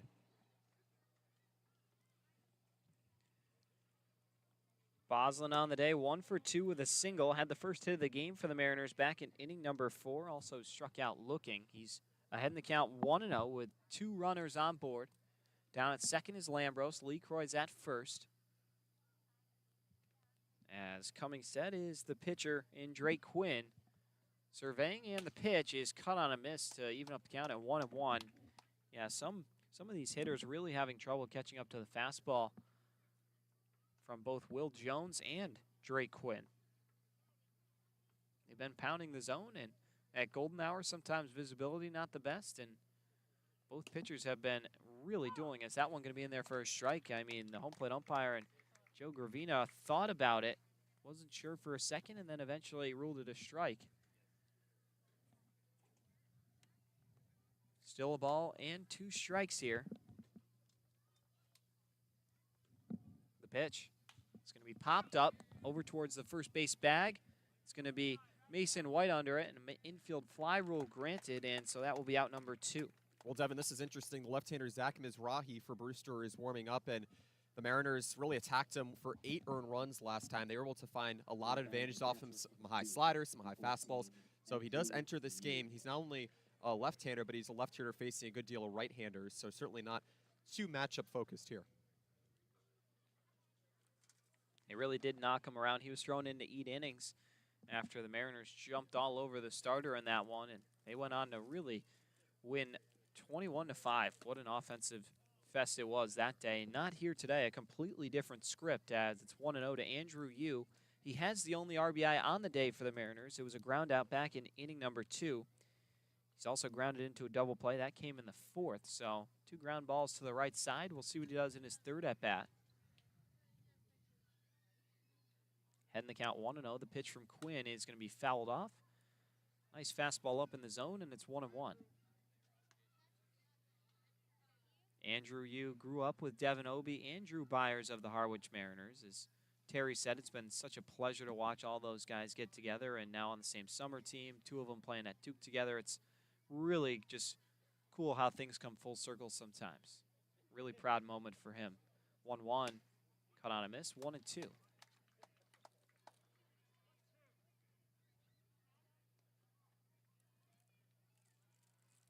On deck, Cam Carahert, number 8 hitter, is Andrew Yu, trying to find a way to extend the inning or drive in a run.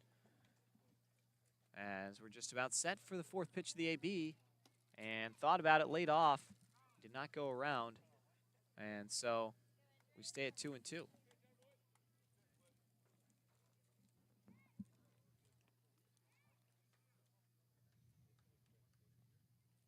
Drake Quinn, a long look in, hunching over, stepping on the mound. Lambros at second, Lee Croy at first. Here's the 2-2 pitch. And it's going to be lined into right field, and right at the right fielder in Adarius Myers. He puts it away for out number 3. Andrew Yu really tagged that one, but unfortunately, victim of the circumstances. His side is retired. We remain tied at 1-1. We'll be back in a few moments. Brewster coming back up for their 6th licks. See you on the other side on the Harwich Mariners YouTube network.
Middle third of the order, Jared Jones, Dimitri Diamant, and Brock Tibbetts due up for the Whitecaps. Tied with the Mariners 1-1 as we're ready for the first pitch of the bottom of the 6th, and it's in there for a strike on the breaking ball.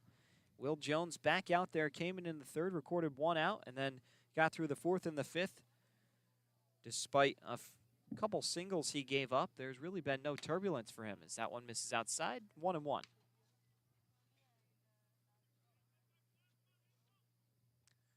Shade starting to creep in from the left side of the ballpark. Can see it covering half the infield and some of the outfield as that one's lined but foul over the third base area, and so count moves to 1-2. 1 run on 2 hits, no errors for the Mariners. 1 run on 3 hits, no errors for the Whitecaps.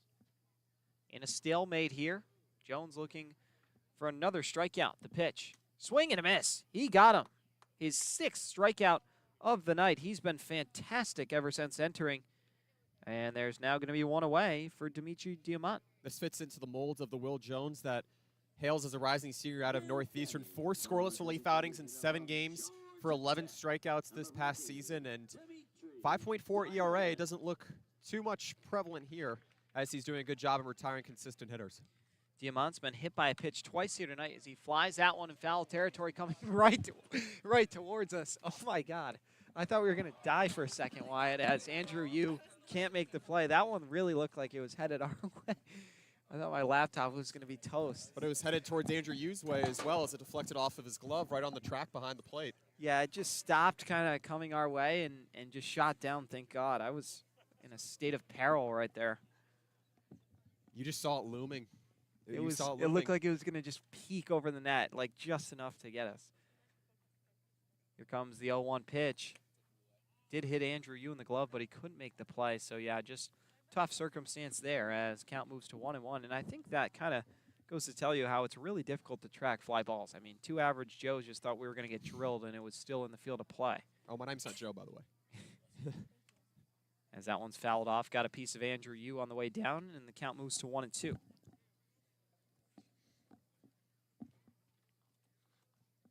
Brock Tibbetts on deck. One away here in the 6th.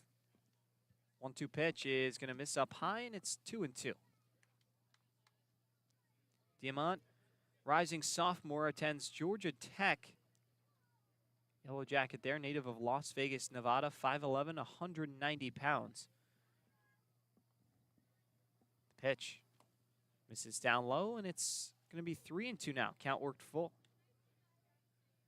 Diamant, a patient hitter. We mentioned how he's been hit twice here today, but he has 3 walks through his first 2 games as a Whitecap. I mean, just really takes his time, and he's about to pick up another one here as the 3-2 is going to miss up high. There it is. A walk issued from Will Jones, and now the Whitecaps with traffic on first base. Walks have been relatively prevalent, issued from Harwich's pitching staff. 22 in its combined last 5, and Mariners don't want to start walking batters despite a really strong outing out of Will Jones. You already get 6 strikeouts at him, 3 in a row, but against a team like Brewster that is lunging for a win here to close out the regular season, it's going to take a couple more convincing outs. Tibbetts digs in as pickoff attempt over at first is not in time. Tibbetts struck out swinging back in inning number 2. He also singled in the 4th. Another single would be crucial here for the Whitecaps, trying to jump out in front here in front of the home crowd. They've been a rowdy one when they've had the chance to cheer about something. But it's been few and far between here throughout the ball game, as count is going to be a ball and no strikes from Tibbetts.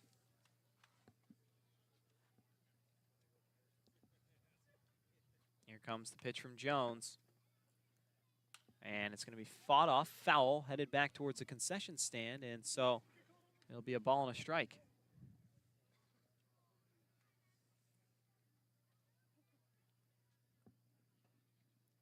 Jones, the lefty, trying to get through his 3rd full inning of work. Recorded that 1 out in the 3rd. So far, he's gone 2 2/3 as they got him in a rundown, but the ball sails way out into right field. Not being able to believe it is Diamant. He jogs into 3rd safely. A wild circumstance there as pickoff attempt. They had him in a rundown, but it just sailed by Talmadge LeCroy, and all the way over to 3rd goes Diamant. And just when you thought it was going to turn into a disaster for Brewster, it turns into a positive 180 free feet. They're going to credit Harwich with an error there. Actually, 2 errors. Yeah, Jones was not on the same page as LeCroy over at first, and initially you might think it's a stolen base and an error, but just 2 really misdiagnosed throws.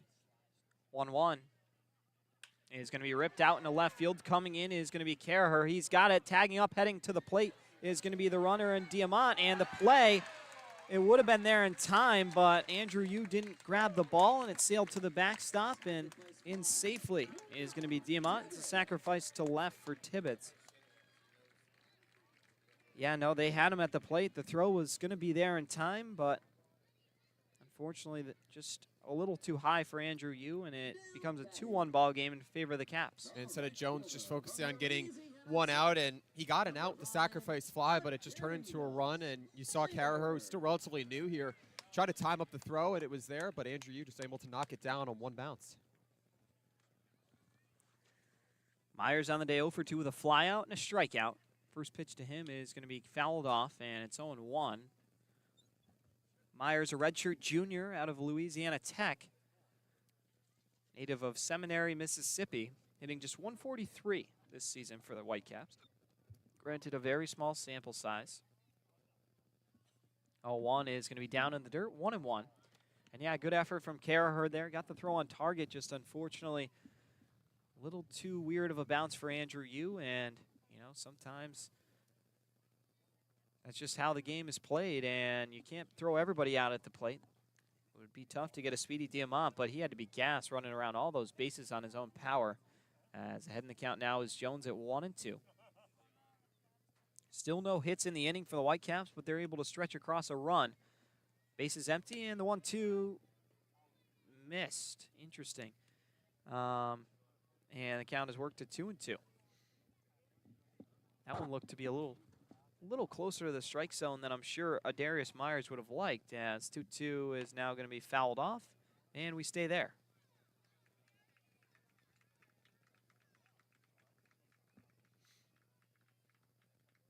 Well, this is your most important out. If you're Jones, you're making your debut here tonight. You've impressed a lot of good movement on the slider. The fastball has been there mostly considering the command, and facing a righty batter, it's not easy. 2-2 pitch. Swing and a miss. They got him. A strikeout for Will Jones. It's 7th of the ball game. He's been fantastic, but a walk is brought around on a sacrifice fly by Brock Tibbetts. Coming in to score is Diamant, and the score 2-1 Whitecaps heading to the final third of the ball game. We'll step aside and be right back here on the Harwich Mariners YouTube network.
Call to the bullpen here in Brewster, as it'll be Zach Mizrahi picking up from where Drake Quinn left off. 2 innings, 1 hit, 2 walks, no strikeouts, no runs for Quinn. Not a bad outing here in relief, as Mizrahi set to get going here in the 7th inning with a 1-run lead, and I turn the play-by-play duties over to my partner, Wyatt Kopelman, for the 7th, 8th, and 9th. Wyatt, take it away.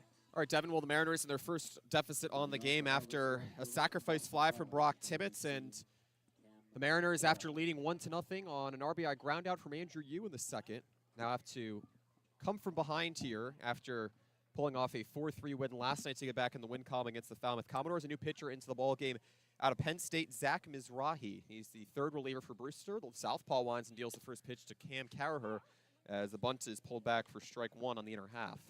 The final line on Drake Quinn out of Marist. He went 3 innings, held Harwich scoreless on 2 hits, no walks, and dealt 2 strikeouts.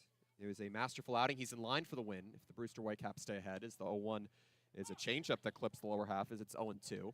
Harwich behind 2-1 with 2 hits, Brewster with 3 hits. Harwich committing 2 errors on the same play that allowed Dimitri Diamond, the designated hitter out of Georgia Tech, to reach third in the 6th with 1 away. And a 2-strike pitch from Mizrahi, a check swing, and the appeal is he got caught looking anyway. He was right around halfway through, as there's 1 strikeout here for Zach Mizrahi in his second outing on the season after surrendering 8 earned runs through 3 2/3 innings in that 16-5 loss against Harwich, rather 21-5 loss against Harwich on Friday night. So 3 straight retired here from Brewster pitching, 1 away for Ali Camarillo at the top of the lineup. Interesting to see how the Mariners can attack a southpaw after Drake Quinn and Jacob Reardon, 2 right-handers, were in for Brewster. First pitch on the way to Texas A&M middle infielder. It's taken on the lower half for strike number 1. And Harwich has struck out now 9 times here tonight, but it was its first since all the way back in the 4th inning, the 3rd inning for that matter. The 0-1 offering from the southpaw, and it just misses outside on a fastball, 1-1. Camarillo here on the afternoon. As the afternoon turns into an evening here, the sun beginning to set. A strikeout, a walk, and a ground out, 1-3 in the 5th. Nobody on here. Harwich behind 2-1. The 1-1 offering skips in front of the dirt, in front of the plate for that matter, as it's 2-1. Brewster finding some scoring momentum finally in the 3rd after the starter for Harwich and Cole Stallings of Stetson retired the first 6 of 7 he faced. An RBI single from Davis Diaz for the sacrifice fly. The 2-1 banged back over towards the right side. 1 bounce to the second baseman, White. He fields it slowly and he fires onto first as there are 2 up and 2 away here for the southpaw to Penn State, Mizrahi. He made that look really casual over there at second. Nice play by Mason White. I mean, that ball was hammered over towards him. He got it on 1 bounce, had to take a step back to field it, but then a nice smooth throw over to first, and 2 up, 2 down here for Mizrahi. And to consider, Devin, had he been closer away from the lip of the outfield grass towards the infield dirt more so, that it might have been a more tough play as Daniel Rivera, the Kansas State infielder, steps in and he watches it low for ball number 1. Went in the dirt right in front of the plate. Rivera transferring from Southern New Hampshire of Division III baseball after hitting .365, 25 multi-hit games in his junior season. Nobody on here with 2 away. The 1-0 is skied over towards the right side. Into foul territory, the first baseman and Jones trying to fight off the sun next to the Harwich dugout, and he makes the catch to give Mizrahi a 1-2-3 job in his first relief outing, or his first inning of his second relief outing, I should say. He gets a ground out, a strikeout looking, and a pop out in foul territory as Rivera falls to 1 for 3 on the evening with a walk. Harwich goes down in order to start the 7th, and it's time to stretch here at Stony Brook Field. Harwich behind 2-1 over Brewster. You're on the Harwich Mariners YouTube network.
catcher from Holy Cross. Harwich behind Brewster 2-1 on the road for the final time this season in the Cape Cod Baseball League's final regular season game for both of these ball clubs. New pitcher on the mound out of Georgia Tech in Drew Byers after Will Jones, the southpaw to Northeastern, makes his debut and goes 3 1/3 innings. Here's the first pitch on the way, and it's taken high at the letters for ball number 1. Mariners with 1 run on 2 hits. Brewster with 2 runs on 3 hits. 0-1 just misses low here. Matt Skillings joins us here for the bottom of the 7th inning as the Mariners now with 2 remaining innings to try and climb back out of this 1-run deficit here. Christopher Ballergan, meanwhile, at the plate here. Even in the count at 1 ball and 1 strike, victim of 2 strikeouts here. As the 1-1 he sees, changeup misses high as it's 1-2. And Matt, certainly been a quick regular season, but certainly some unfinished business as Orleans and Yarmouth Dennis have each a game left to play for the top spot in the Cape Cod East Division standings. 1-2 misses low on a slider as it's 2-2. And playing against teams that uniquely bring uniquely matchups where you have Chatham and Wareham, 2 teams that have been eliminated from playoff contention, the only teams in their respective divisions that have yet to actually clinch a playoff spot this year, and of course they won't. So none away and nobody on here. The leadoff hitter takes it outside as it's 3-2. And just a lot of excitement around this matchup, even though Brewster and Harwich are already locked in the 3 and 4 seeds. And yeah, I was talking to Steve Englert last night, and he was adamant that whoever the Mariners get in the first round, their approach stays the same.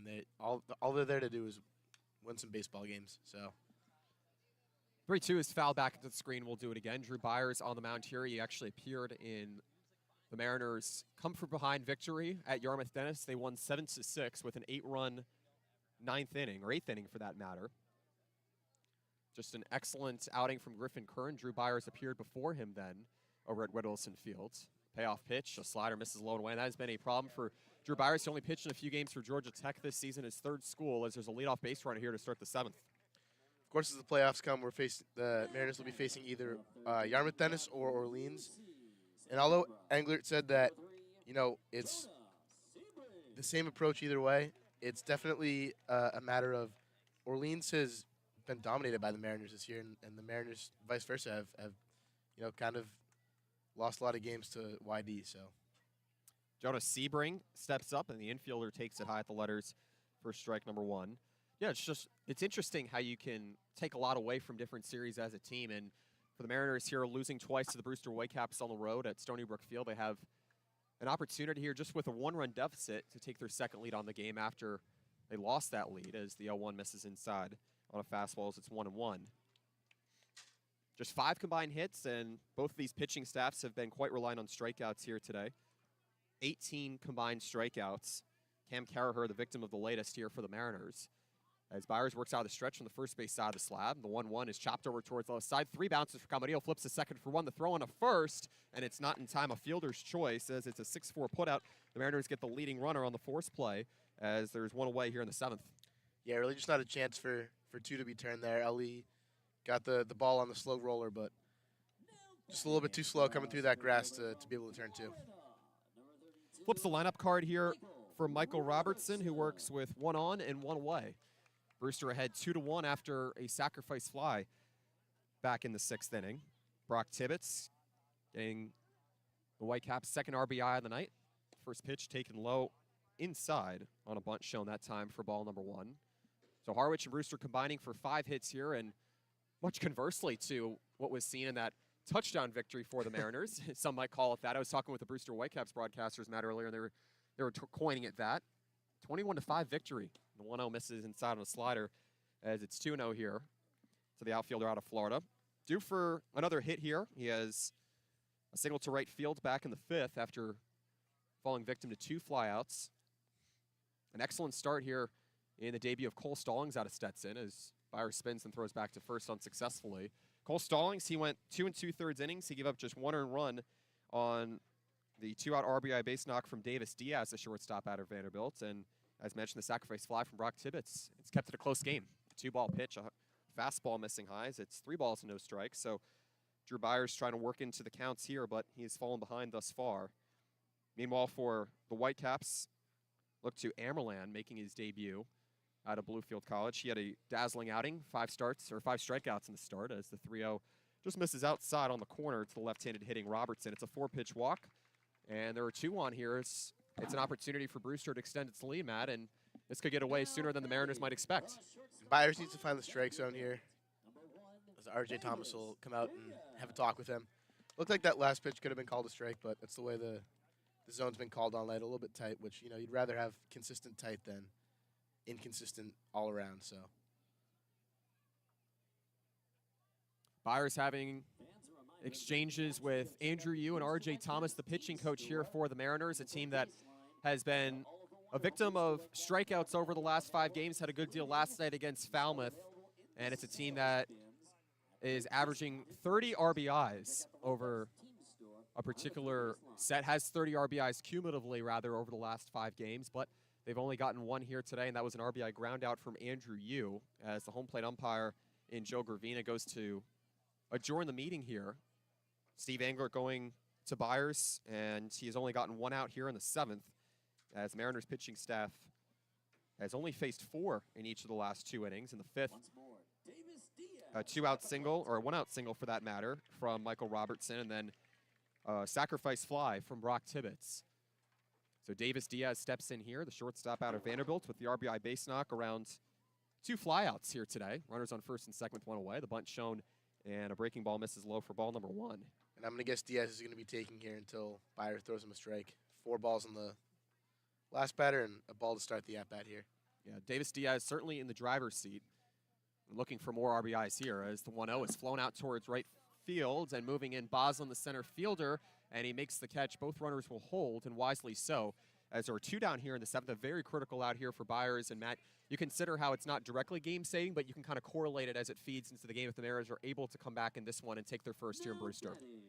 Yeah, and that's kind of not a great swing from Diaz. You know Byers is throwing 5 balls in a row, and you know he's going to be coming at you with something pretty good on a 2-0 pitch. So I don't love that swing from Diaz, but it's a great way for to get the Mariners to get that second out there. Kind of seemed like he almost lunged for on the outer half Yeah. of the plate. Almost. Runner takes off as the pitch down to third, or the throw down to third, rather, is not in time. A double steal here for the Brewster Whitecaps, a team not too subjecting to stolen bases this season. And for the Whitecaps, despite having the 3rd fewest in the Cape Cod Baseball League, have 2 in scoring position as Sebring and Robertson advance.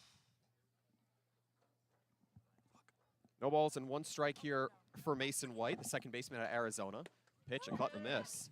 As it's 0-2. Byers just 1 strike away here from picking up his first strikeout in his 2nd outing on the season.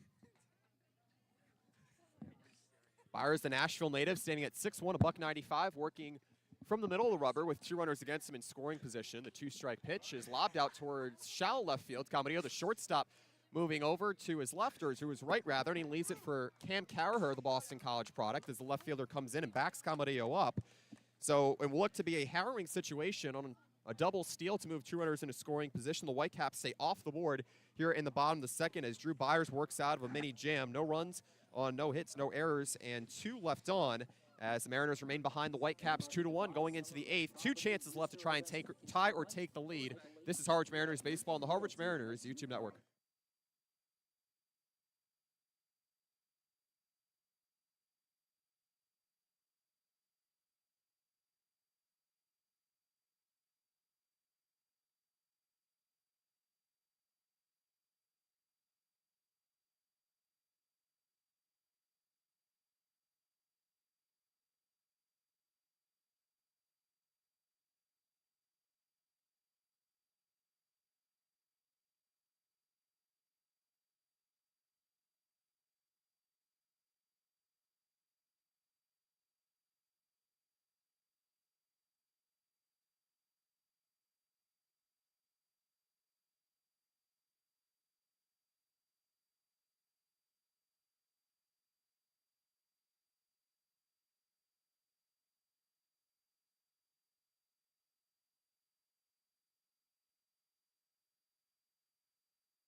The Harwich Mariners are trying to end their regular season journey with back-to-back wins after a 4-3 victory over the Falmouth Commodores in their final interdivision battle. And they trail the Brewster Whitecaps 2-1 in their final trip to Stony Brook Fields here. Wyatt Copeland, Devin Dobeck here on the Harwich Mariners YouTube network. Top of the 8th, set to get underway. The left-hander Zach Mizrahi out of Penn State deals the first pitch to Kevin Keister as he shoots it into left center field. Backing up to the track, Robertson, he goes off of his glove as Keister will get into second. And it's a loud reach here for Kevin Keister as the Maryland product reaches for the first time after an 0-for-3 start. And it's a leadoff runner in scoring position here for the Mariners. And Robertson is trying to say that I was on the transfer. I don't think he's going to win that argument. Home plate umpire going to return back. And so, yeah, it'll be a leadoff double, I guess. Robertson was within inches of making the play for what would have been the 6th straight retired here from Brewster pitching and the 4th from Mizrahi. I don't think, did we miss something? I don't think Keister was supposed to bat, Wyatt. Or I must have messed up, but yeah, no, a mess of things in my scorebook now. Over Returning. to another Maryland product and Elijah Lambros as he watches the slider low for ball number 1. Harwich with the game-tying run at second after a leadoff double here from Kevin Keister as it's the Mariners' 3rd hit of the ball game. Had none since the 5th inning. Mizrahi in a lefty-righty battle, the 1-0 taken on the inner half on a slider as it's 1-1 here to the Fredericksburg, Virginia native. Similar to Keister looking for his first hit here today as Kevin Keister extends his on-base streak to 7 games. Lambros with 2 walks here tonight, extending that to 8 games here. A leadoff double from Kevin Keister. He's off of second. The 1-1 is lofted back behind home plate foul as the count moves to 1-2. Quite the hit needed here from Kevin Keister. He struck out twice in his first 2 at-bats and then grounded out 6-3 to close out the 5th as the Mariners only got 1 hit in that inning. Harwich got on the board first with an RBI ground out in the second from Andrew Yu. The 1-2, a fastball missing highs. It's 2-2 here to Lambros. Just spent his first season at Maryland after transferring in from South Carolina. Kevin Keister, his Maryland teammate, is off of second. 2 teammates who just took Maryland to its first Big Ten tournament victory this past season. And the 2-strike pitch from Mizrahi, a slider, a cut and a miss, as it's the 2nd strikeout here for the Penn State southpaw, as there's 1 away here in the 8th after the leadoff double. And that's a big strikeout, especially with that runner in scoring position representing the tying run. I mean, you just had a dropped play out there in center field, and now trying to pick yourselves up. I mean, it's not always easy, but we'll see what Cam Leary can do. Still searching for his first hit of the day. Brewster team that has had 4 home runs entering this final game, the season series, this regular season. No home runs yet. A sacrifice fly and an RBI base hit as Cameron Leary takes it on the upper inside corner. A little too close for comfort that time for the left-handed hitter. Ball number 1 here to the Bethpage, New York native. Keister on second and 1 away as the home plate umpire and Joe Gravina calls for time. Pinch runner set to come in here for the Harwich Mariners. So running for Kevin Keister here, the St. Lawrence product in Jackson Brinker, who earned his first start of the season in the 1-run victory against Falmouth back at White House Field last night. Gave a hit, and now he has a chance to provide Harwich more speed on the base paths here. Still 1-0 here to Cameron Leary with 1 away. Pitch taken inside as it's quickly 2-0. So Leary reaching as a hit batsman back in the second as the game's first. Struck out swinging and popped out to shortstop since. Not a cloud in the sky here at Stony Brook Fields. The most gorgeous setting for the final game of the regular season. 2-0, ripped over towards the right side and through for a base hit on the ground. Rounding third, Brinker, the St. Lawrence product, gave him the wait around sign. The throw to the plate, it bounces too high as Brinker will score. And Cameron Leary will get into second on the throw. It's a 1-out RBI base hit, and Cameron Leary makes it a new ball game at 2 runs apiece here in the 8th. That was a huge hit from Leary, his biggest as a Mariner to knot up the ball game. And, yeah, really good speed from Brinker. The throw actually probably was in time, just took a really funny bounce off of the dirt and went right to the backstop, very similar to what Andrew Yu had to experience. So tit for tat here, and we're tied at 2. Second tie of the game here after Davis Diaz, the shortstop out of Vanderbilt, tied it with 2 outs in the 3rd. To remove the starter in Stallings for the first reliever for Harwich and Will Jones. And now the Mariners with their 4th hit on the ball game here, and it's a timely point here for Talmadge Lecoy to drive in Leary from second. LeCroy calls for time out of the right-handed batter's box here against the southpaw and Zach Mizrahi, who was tagged with 8 earned runs in the Mariners' 16-run victory on Friday at White House Field over the Whitecaps. Mariners trying to even the season series. Here's the first pitch to LeCroy, and the South Carolina product looks at it low on a slider for ball number 1. So a one-out RBI hit here from Cameron Leary, marking his first hit on the night. And it's probably the Mariners' most important to this point as well when you consider that they trailed 2-1 after a sacrifice fly from Brock Tibbetts. Runner takes off, the pitch taken down the middle, the throw down the third on a bounce, and it gets into left field as Leary will be able to get home on a blunder by the catcher in Balagoon as Leary scores on an error. So it's the first error for the Whitecaps, and the Mariners regain the lead at 3-2 here in the 8th. How about that? I mean, just a really bad mistake that time from the catcher, and it just sails right into left field. I mean, nothing you can do about that. He actually spiked it past the third baseman in Sebring, and Mariners, you'll take what you can get. Now back up on top, 3-2. Aggressive base running sometimes pays off. Now the base is empty and 1 away here for Zach Mizrahi. Looks to get a couple quick outs. The 1-1 is spiked back behind home plate. Took a dangerous shot at a couple of spectators here at Stony Brook Fields. So Harwich taking its second lead on the ball game after getting the first on an RBI ground out from Andrew Yu, the Duke catcher.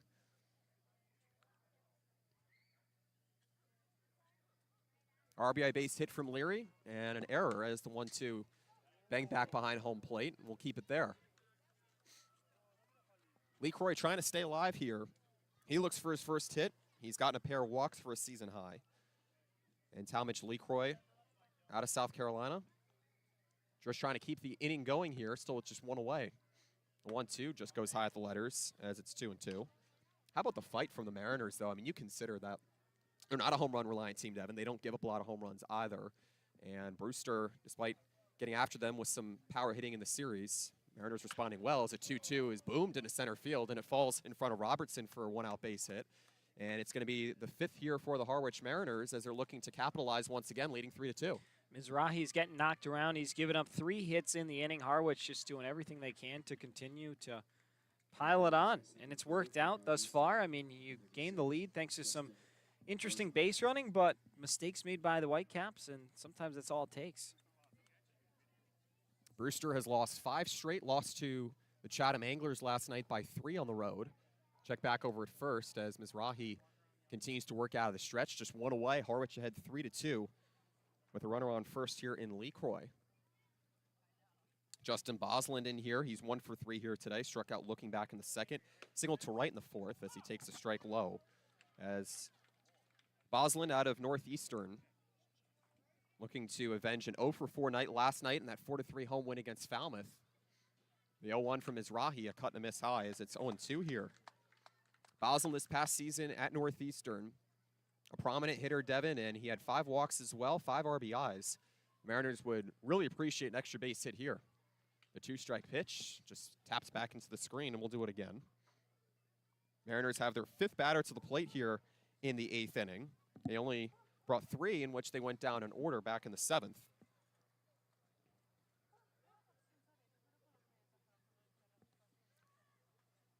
The 2-strike pitch. Slider swung on and missed as Bosland goes down on strikes for the 2nd time here today, and he falls to 1 for 4. Yeah, just a really good pitch, low at the knees, and couldn't catch up to it. Big swing, and for such a tall guy, sometimes to reach out is not an easy task, and there it is, out number 2. Mizrahi, the Daytona State College transfer, set to go to Penn State, junior out of Jacksonville, Florida, stands at 6'1", 195. Now with a chance to strike out the side. Draws an Andrew Yu, and the check back over at first as LeCroy stands in safely. Harwich had 3-2 here on the top of the 8th, gaining its 2nd lead on the ballgame after getting the game's first run on an RBI ground out from Andrew Yu with 1 away back in the 2nd. Now the first offering, and a balk issued here. It's the pitcher in Mizrahi as he's disgruntled with the home plate umpire and Joe Gravina, and there's a runner in scoring position. The balks have started to accumulate here. Saw a couple over the last week and 1 in Wareham as well. And the Mariners now with an opportunity to stretch a lead to 2 here. Got a little bit easier as Talmadge LeCroy after the 1-out single now in a 2nd. Now the first pitch to Yu, and it's shot deep out towards left field in the direction of Tibbetts, the left fielder. And the Indiana product makes the catch, moving to his left at the track to help Mizrahi out. He gets 2 strikeouts, but nonetheless, the Mariners strike for 2 runs to take the game's lead back at 3-2. 2 runs on 3 hits, 1 error, and leaving 1 on in scoring position in Lee Croy. 3 runs on 5 hits for Harwich, 2 runs on 3 hits for the Brewster Whitecaps as Mariners look for their first win here at Stony Brook Field to close out the regular season. Into the bottom of the 8th in a moment. This is Harwich Mariners baseball on the Harwich Mariners YouTube network.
New pitcher into the ballgame for the Harwich Mariners, and it's the 3rd out of the bullpen here after 2 2/3 innings of a start from Cole Stallings, in which he had just 1 earned run. Randall Alejo making his debut from the College of St. Rose, 6'1", 210 out of Patchogue, New York.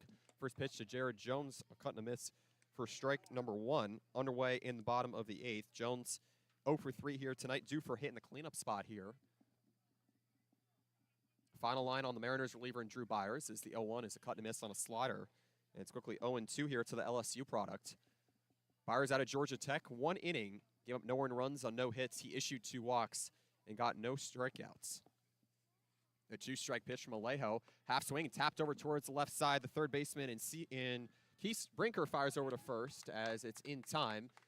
So Jackson Brinker, he pinch ran for Kevin Keister in the 8th, and he stays in at third, and there's 1 away as Jared Jones slammed the bat as well. There's 1 away, and Randall Alejo telling you a little bit more about him, making his debut here tonight as a first-year member of the Mariners. He did not get any wins in 9 games, in which he started 7 with a 5.34 ERA in his 4th season with the College of St. Rose.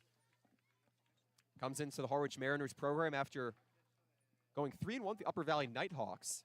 First pitch, half swing, and the appeal down to third. Ryan Damari says that he went around, so Dimitri Diamond in for the 4th time here today. Quick round out 5-3 as the 0-1 is lofted deep out towards left field. Cam Carraher going back to the track. He's up, and he makes a leaping catch. An acrobatic play by the Boston College product in Cam Carraher as there are 2 away here for the man making his debut in Alaho. Wow. That was one of the better plays we've seen all season long. I mean, a leaping grab, banging into the wall as it happens. Not sure if that had the legs to get out, but it would have been awful close. I think it would have from my vantage point, so it might have been a game-saving play. Nonetheless, taking away extra bases from Dimitri Diamant. First pitch, a slider swung on and missed for strike one to Brock Tibbetts. Perhaps the game-saving catch with the tying run at the plate each time here against the right-hander in Randall Alejo. Here's the 0-1, and it's a cut and a miss as it's 0-2. Harwich had 3-2 after a 2-run 8th inning. RBI base hit from Cam Leary and an error against the catcher in Ballergone, scoring 1. 0-2, bounces in the dirt, just off the plate for that matter, as it's the backstop. Counts 1-2 here to Brock Tibbetts.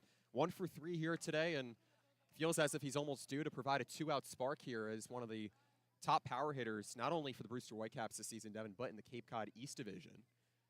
And here's the 1-2 from Alejo. A slider cut on and missed. Randall Alejo deals a 1-2-3 job as he gets his first strikeout, and he retires Brewster in order here in the 8th. The Mariners now just 3 outs away from taking their first win here at Stony Brook Field this season, and they have a 3-2 lead over the Whitecaps going into the 9th. This is Harwich Mariners baseball on the Harwich Mariners YouTube network.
Fielder from Boston College, number 19. Cam Carraher, who just had a potentially game-saving catch, set to dig in here from the left side against a 4th reliever for Brewster and Dimitri Diamant. First pitch, a cut and a miss on a slider here. Carraher 0 for 3 in the bottom of the lineup here for the Mariners, a victim of 2 strikeouts and a flyout here.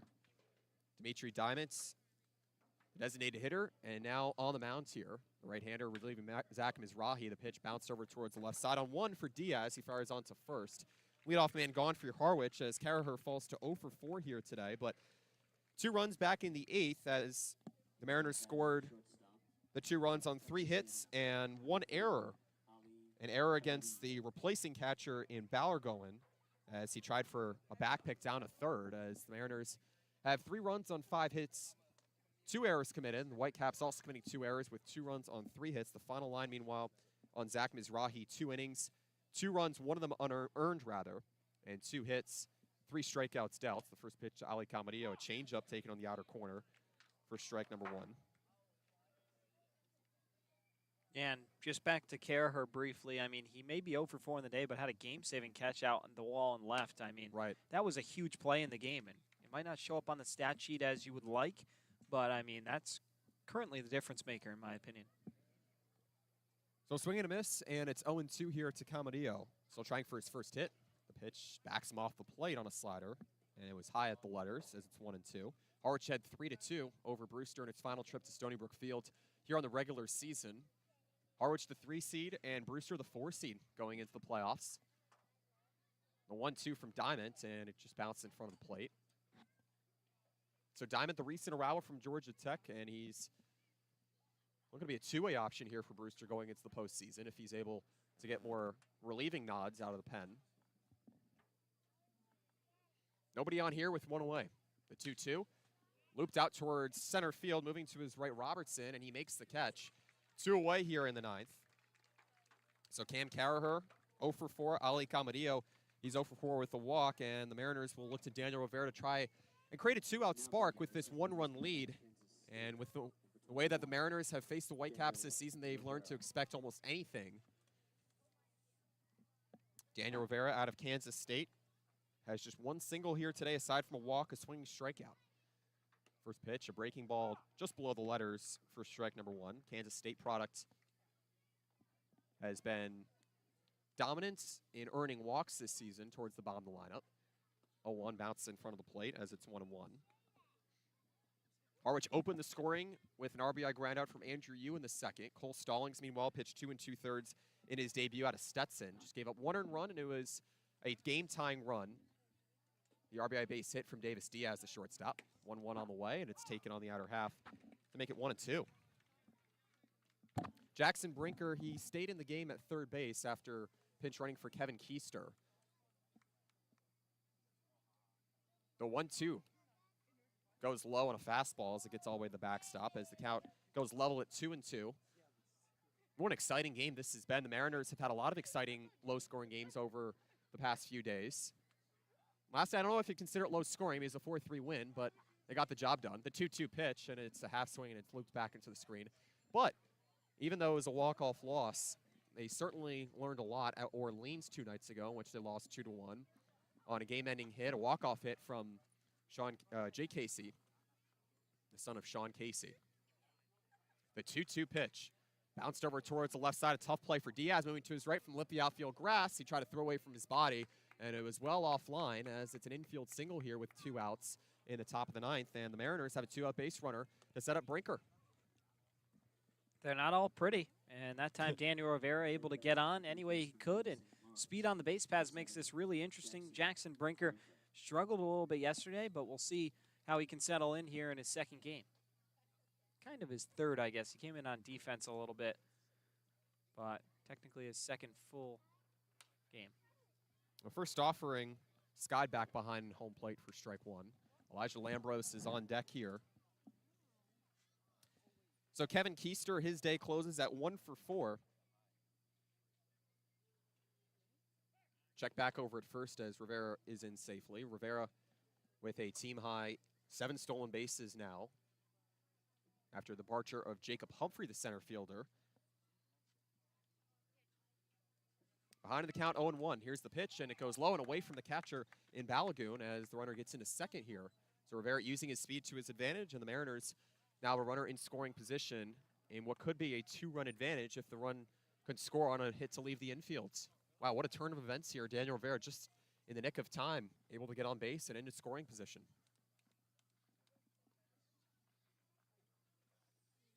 One ball, one strike here to Brinker out of St. Lawrence. 1-1, a breaking ball flies down the chute as it's 1-2. Harwich ahead 3-2 here in the top of the 9th. 2 away. The Mariners looking to extend their lead. Brinker hitting for Keister here in the 3-hole after the Mariners got 2 in the 8th inning. The 2-strike pitch, and it misses low, and there'll be no throw down at third as Rivera is able to take advantage, getting his 8th stolen base on the season. I don't think that the catcher in Ballergen realized it. I mean, he would have had him by a mile. He was only halfway there by the time Ballergen was throwing the ball back to the pitcher. So pass ball, and rather a wild pitch and a stolen base. The 2-2 on the way, and it's rolled over towards the right side for White, the second baseman. He fires onto first on a few bounces, And the top of the ninth draws to a close. So the Mariners got a 2-out infield single from Daniel Rivera, but they're unable to score him from third and extend their lead to at least 4-2 as the Mariners bring four to the plate and they score no runs on one hit, no errors, and leave one on. Harwich still leading 3-2, 3 outs away with Randall Alejo, the College of St.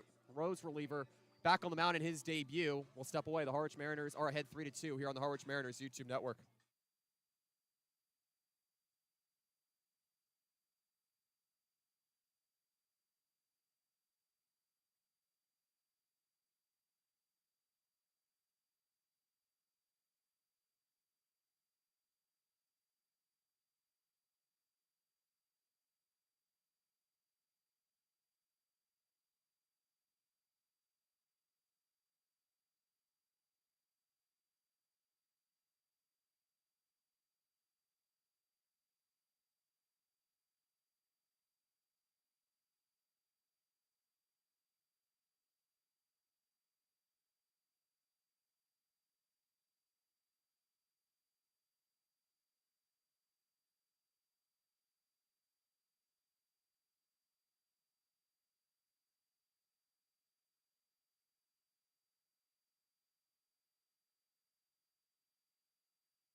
So after the Mariners look to Randall Alejo for an inning of scoreless relief, they've put him back out there here, set to face the bottom of the order here for the Brewster Whitecaps, trailing 3-2 here against the Mariners, down to their final 3 outs. The first pitch from Alejo is just tapped foul for strike 1 here. Adarius Myers digs in here after Alejo got Harwich's 10th strikeout, and the Mariners, after getting 11 last night against Falmouth, have been reliant that time again.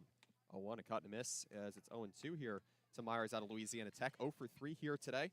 The bottom third of the Brewster order has yet to get a hit. Brewster with 3 hits, Harwich with 6, as the home plate umpire Joe Gravina asked for Randall Alejo to slow his set here. Just underway here in the bottom of the ninth. Harwich had 3-2. The 2-strike pitch from Alejo, and it's a fastball that goes in front of the plate on the dirt as it's 1-2. Harwich has looked to 2 other relievers here in the ballgame after 2 2/3 innings of a start from Cole Stallings of Stetson. Now Alejo set on the 1-2. Highly tapped over towards the infield to the right. Alejo off the mound. He zips it down to first, and it's in time on what was a bang-bang play. Very close that time from Darius Myers as he falls to 0 for 4 here today. That has some steam on it. I mean, he ripped that over to first base with everything he had. Yeah, no. It looks like we're going to get a pinch hitter, Tyler Petterini, stepping in. So instead of Christopher Ballergoen, it'll be Tyler Petterini as Jamie Shevchik rolls the dice here with 1 away, nobody on. And the first pitch taken inside on a changeup for strike number 1.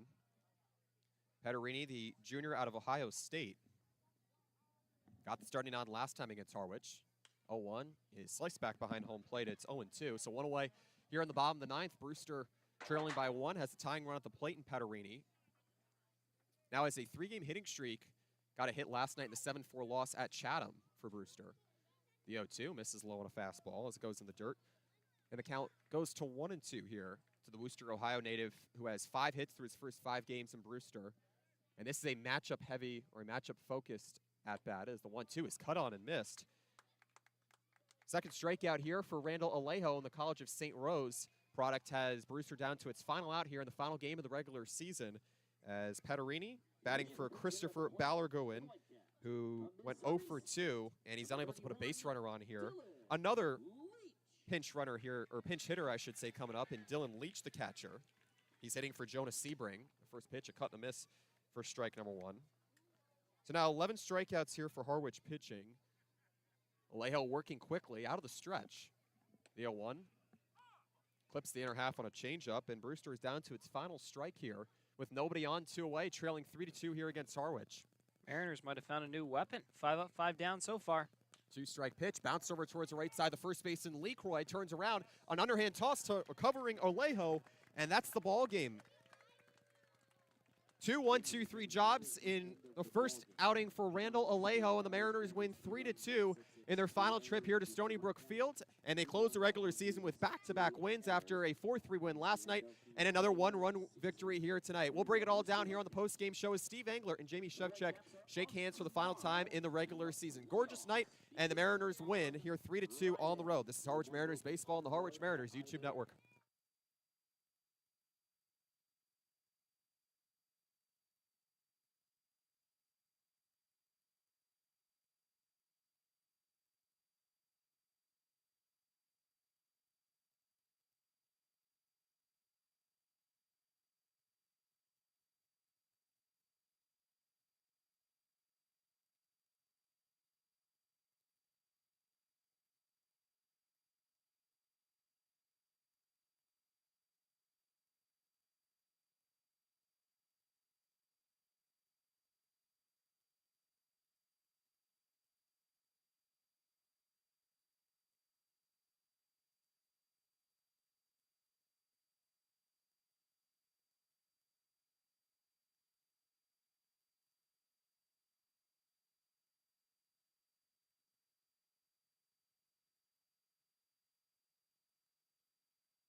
All right. Are you set? Yep. Byers' first win, first save for Alejo. And Mizrahi, I think that's his first loss.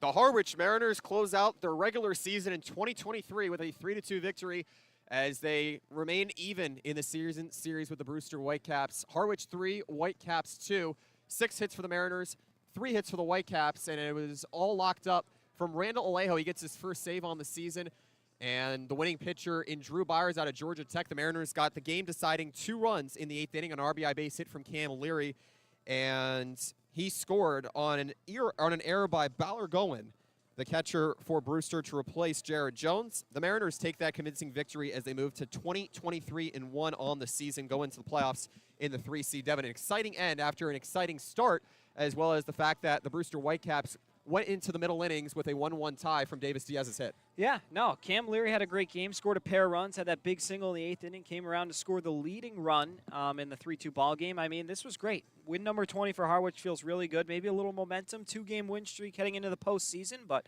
you're going to have a tough customer in either Orleans or YD, still looking for that to shape out. But, yeah, a great team win here tonight. You know, not a whole lot of offense, and, I mean, you struck out a handful of times. I mean, 11 strikeouts, but you'll iron out the kinks. I'm fully aware of that, and, yeah, no, really excited for a postseason. Harwich wins 3-2 as Zach Mizrahi is charged with the loss after surrendering 8 earned runs in his season debut, and the Mariners' 21-6 victory at White House Field on Friday night as Harwich looked to Cam Leary for the RBI base hit as Kevin Keister led off the 8th inning with a double. He scored, as a matter of fact, Jackson Brinker scored as he pinch ran for Keister on the hit from Cameron Leary. Leary able to score twice here today, first on an RBI ground out from Andrew to get the Mariners their first of 2 leads here in the ball game as Harwich and Brewster went tied at 1 into the middle innings, and that tie was broken in the 8th inning as the Mariners were able to get the lead back after getting a 2-2 tie,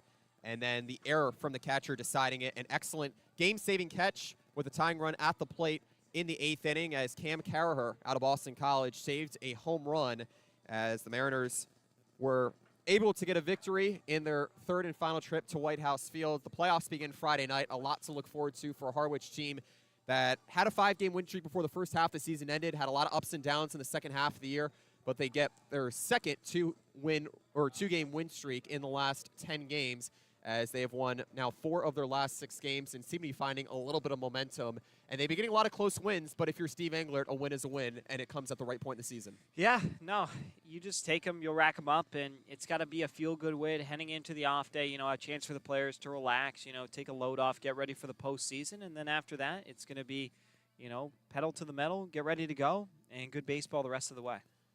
So the Mariners win 3-2 in a ball game that lasted 2 hours and 46 minutes here on a picturesque evening from Stony Brook Field, and the ball game played in front of 1,500 people, 1,513 to be exact. Harwich and Brewster split the season series at 3-3. Harwich enters the playoffs at the 3 seed, Brewster at the 4 seed, and a wait to see the top seed and their playoff opponents in the East Division postseason, with Orleans facing Chatham tonight and Yarmouth Dennis facing Wareham on the road. That does it here for our entire media team at Stony Brook Field, and for my broadcast partner, Devin Dobeck, our producer, Courtney Robinson, I'm Wyatt Kopelman saying so long, Harwich 3, Brewster 2, here in the team's final meeting on the regular season series. This is Harwich Mariners Baseball on the Harwich Mariners YouTube network. See you Friday.